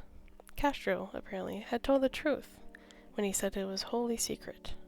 The authorities of Tulane University could shed no light upon either cult or image, and now the detective had come to the highest authorities in the country and met with no more than the Greenland tale of Professor Webb. The feverish interest aroused at the meeting by Legrasse's tale, corroborated as it was by the statuette, is echoed in the subsequent correspondence of those who attended, although scant mentions occur in the formal publications of the Society. Caution is the first care of those accustomed to face occasional charlatanry and imposture. Legrasse for some time lent the image to Professor Webb, but at the latter's death it was returned to him and remains in his possession, where I viewed it not long ago. It truly is a terrible thing, and unmistakably akin to the dream sculpture of young Wilcox. That my uncle was excited by the tale of the sculptor, I did not wonder. For what thoughts must arise upon hearing, after knowledge of what Legrasse had learned of the cult, of a sensitive young man who had dreamed not only the figure and exact hieroglyphics of the swamp-found image and the Greenland devil tablet, but had come in his dream upon at least 3 of the precise words of the formula uttered alike by Esquimaux diabolists and mongrel Louisianans. Professor Engel's instant start on an investigation of the utmost thoroughness was eminently natural. Though privately, I suspected young Wilcox of having heard of the cult in some indirect way, and of having invented a series of dreams to heighten and continue the mystery at my uncle's expense. The dream narratives and cuttings collected by the professor were, of course, strong corroboration, but the rationalism of my mind and the extravagance of the whole subject led me to adopt what I thought the most sensible conclusions. So after thoroughly studying the manuscript again, and correlating the theosophical and anthropological notes with the cult narrative of Legrasse, I made a trip to Providence to see the sculptor and give him the rebuke I thought proper for so boldly imposing upon a learned and aged man. Wilcox still lived alone at the Fleur-de-Lis building in Thomas Street, a hideous Victorian imitation of 17th century Breton architecture, which flaunts its stuccoed front amidst the lovely colonial houses on the ancient hill. And I found him at work in the rooms, and at once conceded from the specimens scattered about that his genius is indeed profound and authentic. He will, I believe, sometime be heard from one as the great decadence, for he has crystallized in clay and will one day mirror in marble those nightmares and fantasies which Arthur Machen evokes in prose, and Clark Ashton Smith makes visible in verse and in painting. Dark, frail, and somewhat unkempt in aspect, he turned languidly at the knock and asked me my business without rising.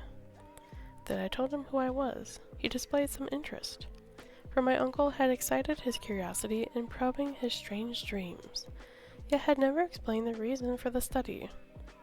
I did not enlarge his knowledge in the regard, but sought with some subtlety to draw him out. In a short time I became convinced of his absolute sincerity, for he spoke of the dreams in a manner none could mistake.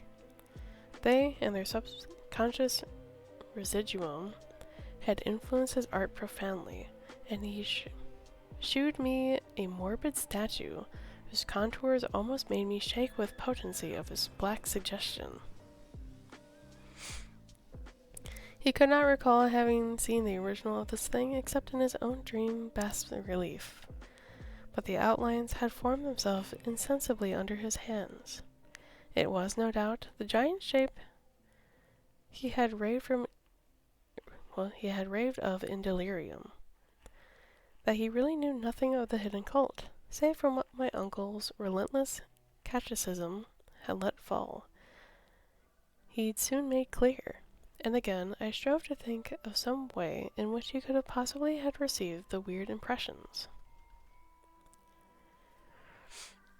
He talked of his dreams in a strangely poetic fashion, making me see with terrible vividness the damp Cyclopean city of slimy green stone, whose geometry, he oddly said, was all wrong, and hear with frightened expectancy the ceaseless, mental calling from the underground, Cthulu Fatong, Cthulu Fatong.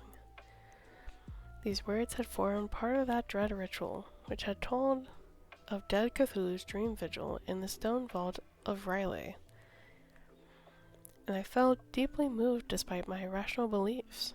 Wilcox, I was sure, had heard of the cult in some casual way, and had soon forgotten it amidst the mass of his equally weird reading and imagining.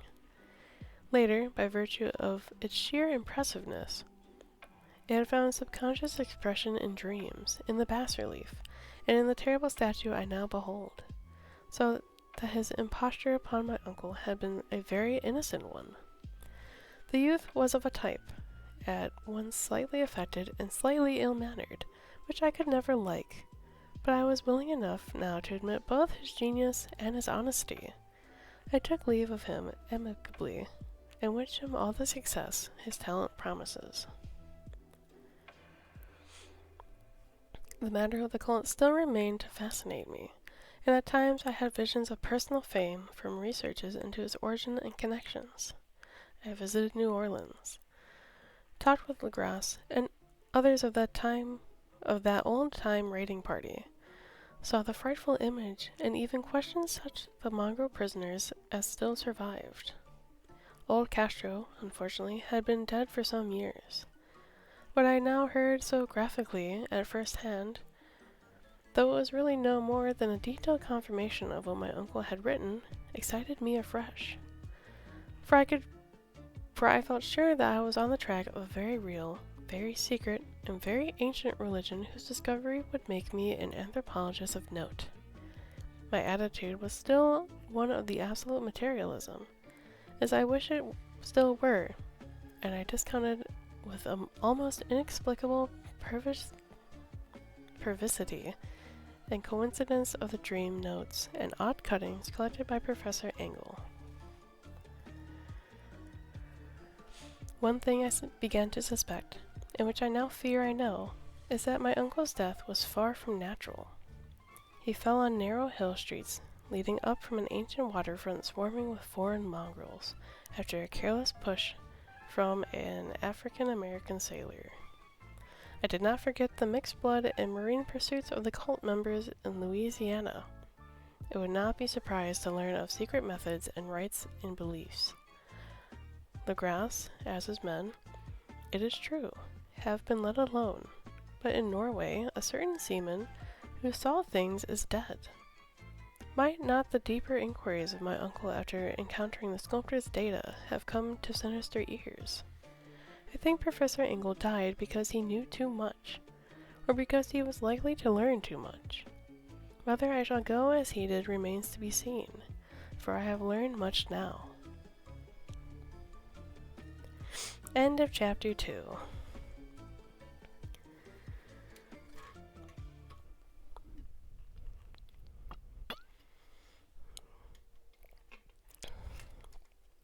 That's how I expect to die, finding out too much. Makes sense. Only the nerdiest of the ways of going.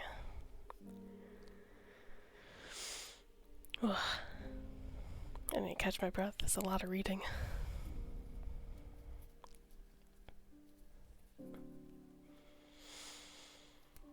We're almost done though.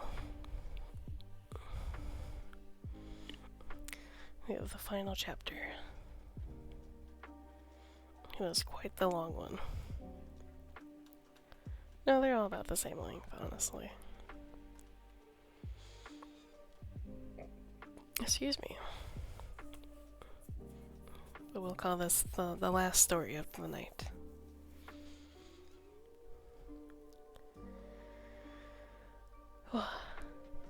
Chapter 3. The Madness from the Sea. If heaven ever wishes to grant me a boon, it will be a total effacing of the results of a mere chance which fixed my eye on a certain stray piece of shelf paper.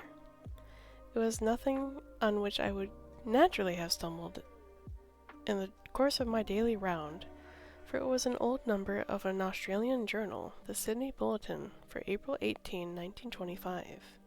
It had escaped even the Cutting Bureau, which had at the time of its issuance been avidly collecting material for my uncle's research.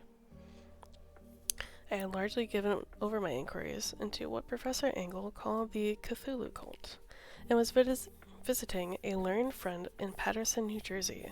Excuse me as I itch my arm. Paterson, New Jersey. The curator of a local museum and of a mineralogist of note. Examining one day the reserve specimens roughly set on the storage shelves in a rear room of the museum, my eye was caught by an odd picture in one of the old papers spread beneath the stones. It was the Sydney Bulletin I have mentioned, for my friend had wide affiliations in all conceivable foreign parts, and the picture was a half-tone cut of a hideous stone image almost identical with what which Legras had found in the swamp. Eagerly clearing the sheet of its precious contents, I scanned the item in detail, and was disappointed to find it of only moderate length. What it suggested, however, was of portentous significance to my flagging quest, and I carefully tore it out for immediate action. It read as follows. Mystery derelict found at sea. Vigilant arrives with helpless armed New Zealand yacht in tow. One survivor and dead man found aboard. Tale of desperate battle and deaths at sea. Rescued seaman refuses particulars of strange experience. Odd idol found in his possession. Inquiry to follow. The Morrison Company's freighter Vigilant, bound from Valparaiso, arrived this morning at its wharf in Darling Harbor, having in tow the battled and disabled but heavily armed steam yacht Alert of Dunedin, New Zealand, which was sighted April 12th in the south latitude 34°21, west longitude 152°17, with one living and one dead man aboard. The Vigilant left Valparaiso March 25th, and on April 2nd was driven considerably south of her course by exceptionally heavy storms and monster waves. On April 12th, the derelict was sighted, and though apparently deserted, was found upon boarding to contain one other survivor, in a half-delirious condition, and one man who had evidently been dead for more than a week. The living man was clutching a horrible stone idol of unknown origin, about a foot in height, regarding those whose natural authorities at Sydney University, the Royal Society, and the museum in College Street all profess complete bafflement, in which the survivor says he found it in the cabin of the yacht, in a small carved shrine of common pattern. This man, after recovering his senses, told an exceedingly strange story of piracy and slaughter. He is Gustav Johansen, a Norwegian of some intelligence, and had been second mate of the two-masted schooner Emma of Auckland, which sailed for Callao February 20th, with a complement of 11 men. The Emma, he says, was delayed and thrown wildly south of her course by the great storm of March 1st, and on March 22nd, in south latitude 49°51, west longitude 128°34, encountered the alert manned by a queer and evil-looking crew of Kanakas and half-castes, being ordered peremptorily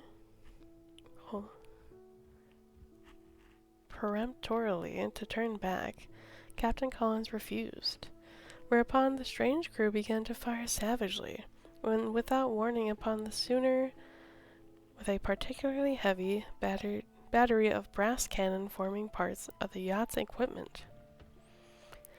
The Emma's men showed fight, says the survivor, and then the schooner began to sink from shots beneath the waterline. They managed to heave alongside their enemy and board her, grappling with the savage crew on the yacht's deck, and being forced to kill them all, the number being slightly superior, because of their particularly abhorrent and desperate, though rather clumsy mode of fighting. 3 of the Emma's men, including Captain Collins and First Mate Green, were killed, and the remaining 8 under Second Mate Johansen proceeded to navigate the captured yacht, going ahead in their original direction to see if any reason for their ordering back had existed. The next day, it appears, they raised and landed on a small island, although none is known to exist in that part of the ocean, and 6 of the men somehow died ashore, although Johansen is clearly reticent about this part of the story, and speaks only after the falling into a rock chasm. Later, it seems, he and one companion boarded the yacht and tried to manage her, but were beaten about by the storm of April 2nd.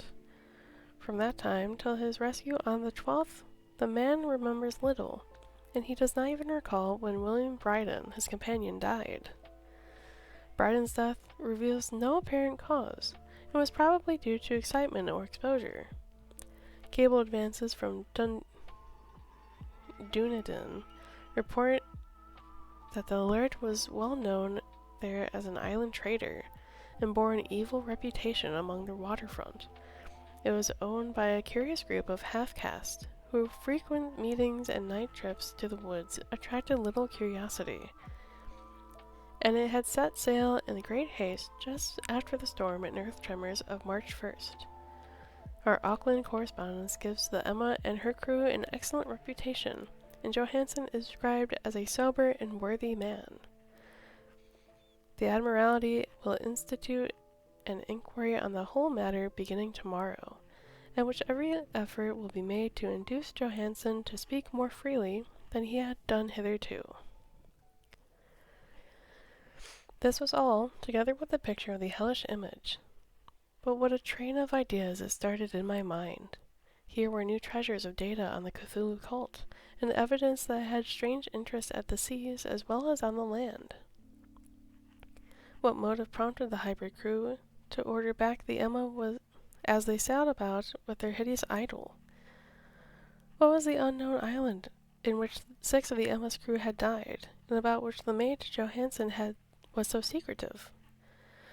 What had the Vice Admiralty's investigation brought out, and what was known of the noxious cult in Dunedin? And most marvelous of all, what deep and more than natural linkage of dates was this which gave a malign and now undeniable significance to the various turns of the events so carefully noted by my uncle?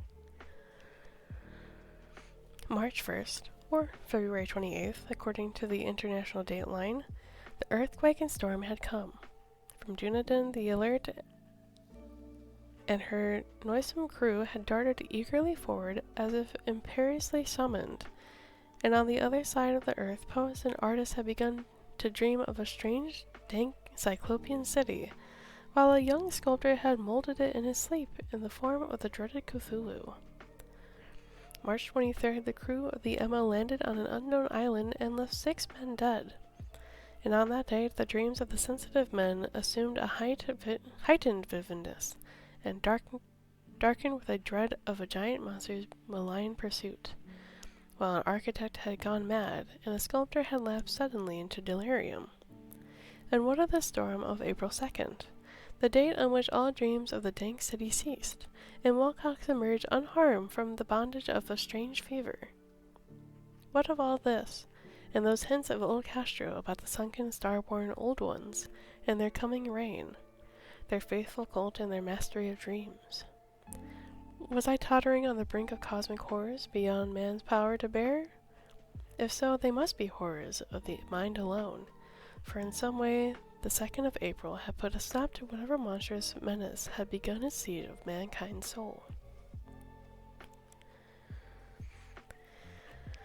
That evening, after a day of hurried cabling and arranging, I bade my host adieu, and took a train for San Francisco. In less than a month I was in Dunedin, where, however, I found that little was known of the strange cult members who had lingered in the old sea taverns. Waterfront scum was far too common for special mention, though there was a vague talk about one inland trip these mongrels had made, during which faint drumming and red flame were noted on the distant hills. In Auckland I learned that Johansen had returned with yellow hair turned white after perfunctory and inconclusive questioning at Sydney, and had thereafter sold his cottage in West Street and sailed with his wife to his old home in Oslo. Of his stirring experience he would tell his friends no more than he had told the military officers, and that all they could do was to give me his Oslo address. After that I went to Sydney and talked proficiently with the seamen and members of the Vice-Admiralty Court. I saw the Alert, now sold in commercial use, at Circular Quay in Sydney Cove, but gained nothing from its non-committal bulk. The crouching image with its cuttlefish head, dragon body, scaly wings, and hieroglyphed pedestal was preserved in the museum at Hyde Park, and I studied it long and well, finding it a thing of baleful, exquisite workmanship, and with the same utter mystery, terrible antiquity, and unearthly strangeness of material which I had noted in Legras's smaller specimen. Geologists, the curator told me, had found it a monstrous puzzle, for they vowed that the world held no rock like it. Then I thought with a shudder of what old Castro had told Legras about the old ones. They had come from stars, and they had brought their images with them. Shaken with such a mental resolution as I had never known before, I now resolved to visit Mate Johansen in Oslo. Sailing for London, I re-embarked at once for the Norwegian capital, and one autumn day landed at the trim of wharves in the shadow of Egedburg. Johansen's address, I discovered, lay in the old town of King Harald Hardrada,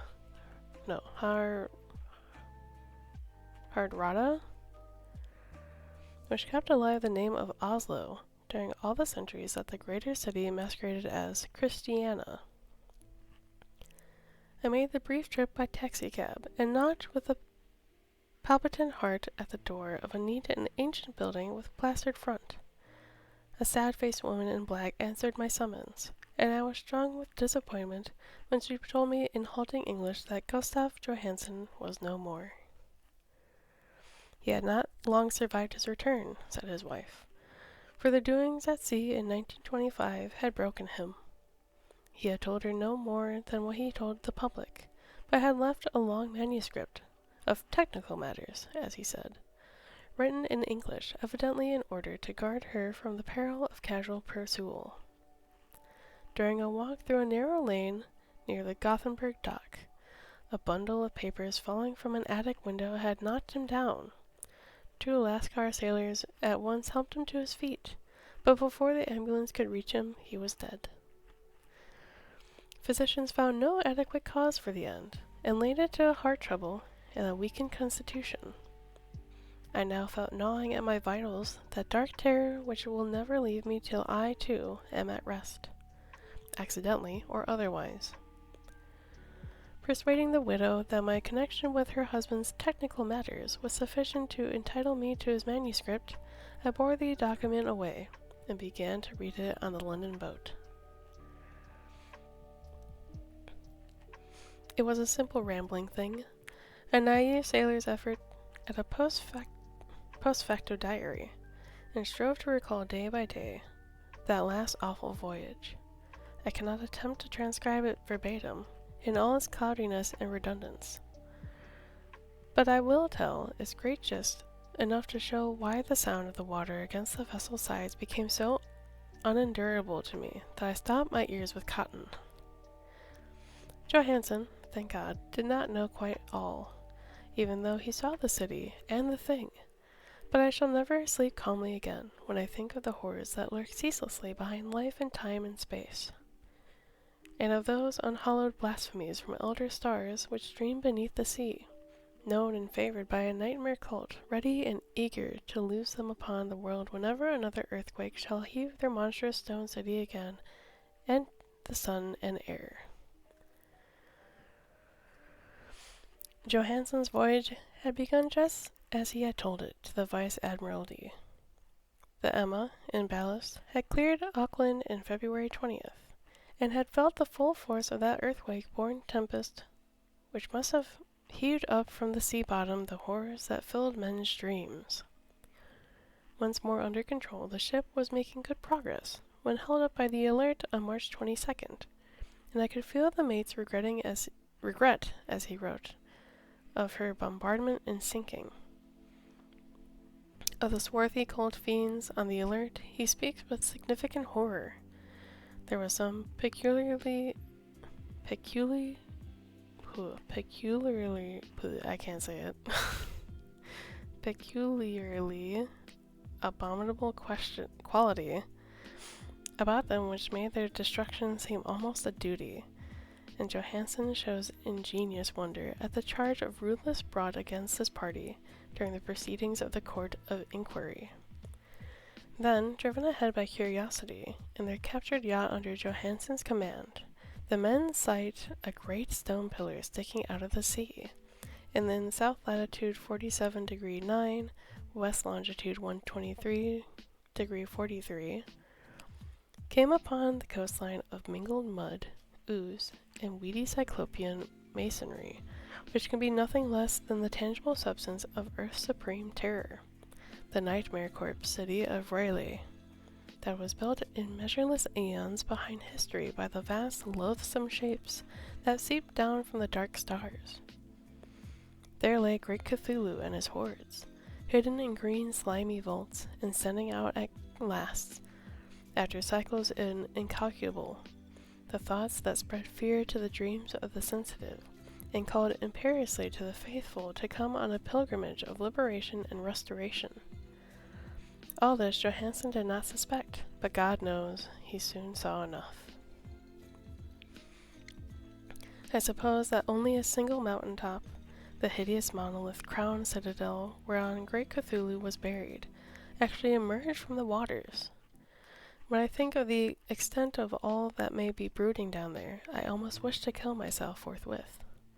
Johansen and his men were awed by the cosmic majesty of the dripping Babylon of elder demons, and must have guessed without guidance that it was nothing of this or of any sane planet. Awe at the unbelievable size of the greenish stone blocks, at the dizzying height of the great carven monolith, and at the stupefying identity of the colossal statues and bas-reliefs with the queer image found in the shrine on the Alert, is poignantly visible in every line of the mate's frightened description. Without knowing what futurism is like, Johansen achieved something very close to it when he spoke of the city, for instead of describing any definite structure or building, he dwells only on broad impressions of vast angles and stone surfaces too great to belong to anything right or proper for this earth, and impious with horrible images and hieroglyphs. I mention his talk about angles because it suggests something Wilcox had told me of his awful dreams. He said that the geometry of the dream place he saw was abnormal, non-Euclidean, and loathsomely redolent of spheres and dimensions apart from ours. Now an unlettered seaman felt the same thing while gazing upon the terrible reality. Johansen and his men landed on a sloping mud bank on this monstrous acropolis, and clambered slippery up over titan oozy blocks, which could have been no mortal staircase. The very sun of heaven seemed distorted when viewed through the polarizing miasma welling out of the sea-soaked preservation, and twisted menace and suspense lurked leeringly in those crazily elusive angles of carven rock, where a second glance showed concavity after the first showed convexity. Something very like fright had come over all the explorers before anything more definite than rock and ooze and weed was seen. Each would have fled had he not feared the scorn of others, and it was only half-heartedly that they searched, vainly, as it proved, for some portable souvenir to bear away. It was Rodriguez the Portuguese who climbed up the foot of the monolith and shouted of what he had found. The rest followed him, and looked curiously at the immense carved door with the now familiar squid dragon bas-relief. It was, Johansen said, like a great barn door, and they all felt that it was a door because of the ornate lintel, threshold, and jambs around it, though they could not decide whether it lay flat like a trapdoor or slantwise like an outside cellar door. As Wilcox would have said, the geometry of the place was all wrong. One could not be sure that the sea and the ground were horizontal, hence the relative position of everything else seemed phantasmally variable. Bryden pushed at the stone in several places without result. Then Donovan felt over it delicately around the edge, pressing each point separately as he went. He climbed interminably along the grotesque stone molding. That is, one would call it climbing, if the thing was not, after all, horizontal. And the men wondered how any door in the universe could be so vast. Then, very softly and slowly, the acre-great lintel began to give inward at the top, and they saw that it was balanced. Donovan slid, or somehow propelled himself down or along the jamb and rejoined his fellows, and everyone watched the queer recession of the monstrously carved portal. In this fantasy of prismatic distortion, it moved anomalously in a diagonal way, so that all the rules of matter and perspective seemed upset. The aperture was black with a darkness almost material. That the tenebrous was indeed a positive quality, for it obscured such parts of the inner walls as ought to have been revealed and actually burst forth like smoke from its aeon-looking imprisonment, visibly darkening the sun as it sunk away into shrunken and gibbous sky on flapping membranous wings. The odor rising from the newly opened depths was intolerable, and at length the quick-eared Hawkins thought he had heard a nasty slopping sound down there. Everyone listened, and everyone was listening still, when it lumbered slobberingly into sight and gropingly squeezed its gelatinous green immensity through the black doorway into the tainted outside air, that the poison city of madness. That's just me, don't worry about it. Poor Johansen's handwriting almost gave out when he wrote of this. Of the 6 men who never reached the ship, he thinks 2 perished of pure fright in the accursed instant. The thing cannot be described. There is no such language for any abysms of shrieking and immemorial lunacy, such eldritch contradictions of matter, force, and cosmic order. A mountain walked or stumbled. God. What a wonder that across the earth a great architect went mad, and poor Wilcox raved with fever in the telepathic instant. The thing of idols, the green, sickly spawn of the stars, had awakened to claim its own. The stars were right again, and what an age-old cult had failed to do by design, a band of innocent sailors had done by accident. After vigintillions of years, great Cthulu was loose again, and ravening for delight. 3 men were swept up by the flabby claws before anybody turned. God rest them, if there be any rest in the universe. They were Donovan, Guerra, and Angstrom. Parker slipped as the other 3 were plunging, frenzied over endless vistas of green-crusted rock to the boat. In Johansen swears he was swallowed up by an angle of masonry, which shouldn't have been there. An angle which was acute, but behaved as if it were obtuse. So only Bryden and Johansen reached the boat, and pulled desperately for the alert, as the mountainous monstrosity flopped down the slimy stones and hesitated, floundering at the edge of the water. Steam had not been suffered to go down entirely, despite the departure of all hands for the shore. It was the work of only a few moments of feverish rushing up and down between the wheel and engines to get the alert under way. Slowly, amidst the distorted horrors of the indescribable scene, she began to churn the lethal waters, while on the masonry of the channel shore that was not of earth, the titan thing from the stars slavered and gibbered like Polypheme cursing the fleeting ship of Odysseus.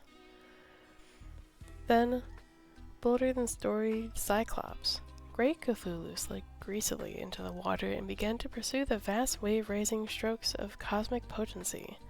Bryden looked back and went mad, laughing shrilly as he kept on laughing at intervals till death found him one night in the cabin while Johansen was wandering deliriously.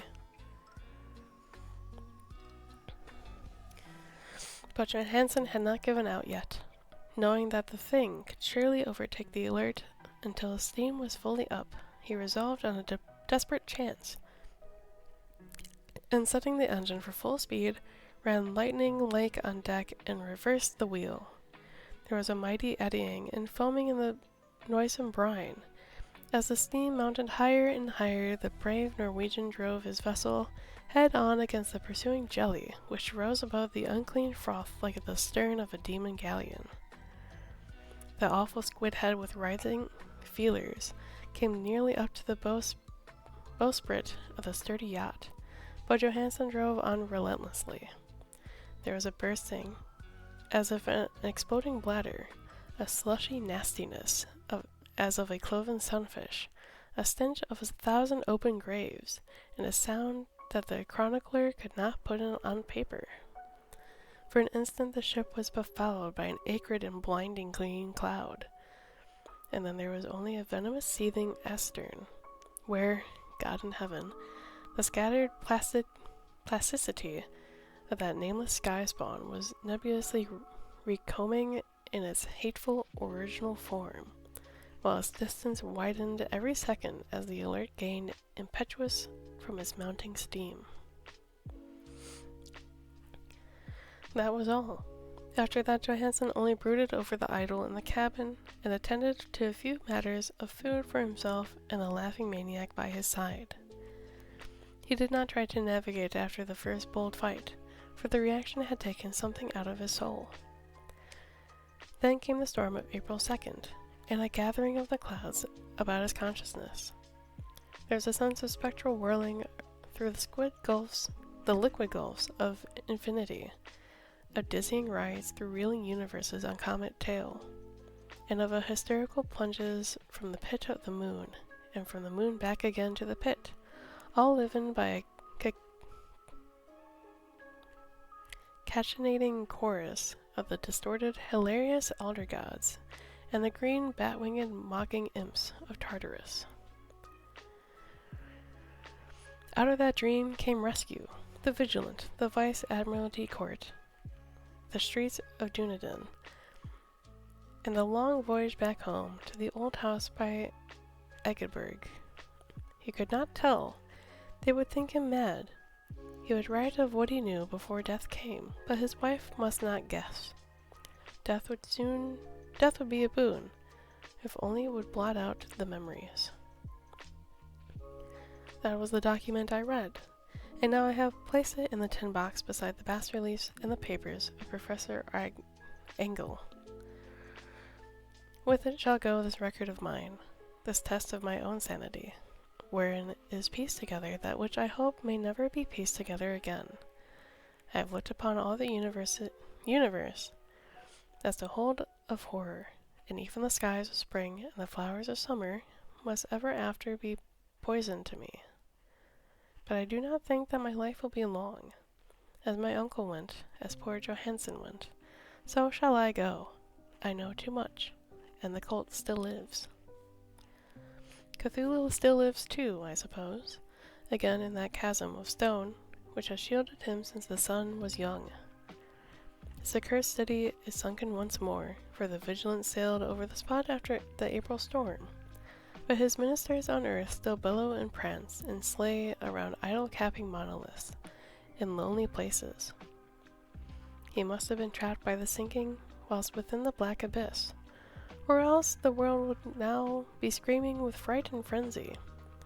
Who knows the end? What has risen may sink, and what has sunk may rise. Loathsome waits and dreams in the deep, and decay spreads over the tottering cities of men. A time will come, but I must not and cannot think. Let me pray that, if I do not survive this manuscript, my executors may put caution before audacity, and see that it meets no other eye. End of chapter 3.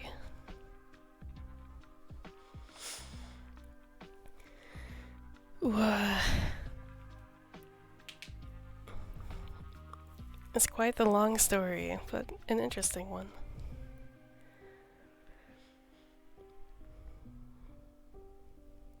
Hell yeah, hell yeah.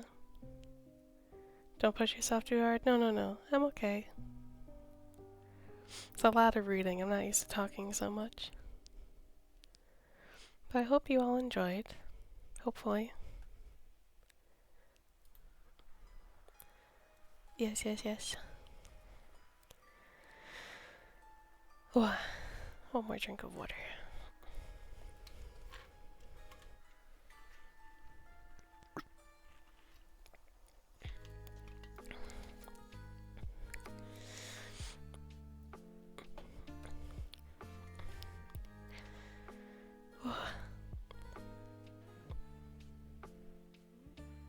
Did everyone enjoy story time?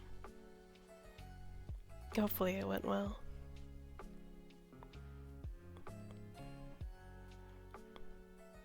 See? Good. Good. Hell yeah, I love listening to you. Thank you. I wish I had a better mic to do more things like this, but one day I will, and that is okay. Let's see.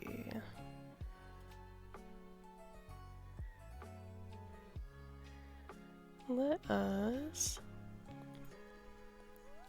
I'm trying to see who's online. We could raid it Engelweiss. Spelled with an E, not an A, like in the story. She is playing Slay the Princess, which is a indie horror game. It is quite interesting.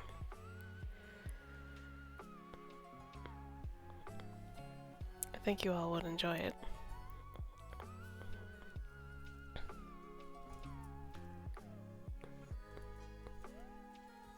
I can't spell. There we go. Go say hi to Engel. She's very sweet, very chaotic. Go ahead, copy one of those. I say very chaotic, but not really. She's the angel of love. And she definitely shows it. She's very, very caring. But she's definitely very goofy too. So, go say hi to her. I hope you all have a lovely, safe Halloween. Enjoy some candy, enjoy some scary movies. Do whatever you want to do. Stay safe. Stay hydrated. And I'll see you not next week, because I will be out of town. I'll be out of my home and somewhere else. But I will see you the week following that. I'll keep everyone updated in Discord and Twitter and other places. Have fun. Thank you. Till then, I'll see you next time. Bye bye!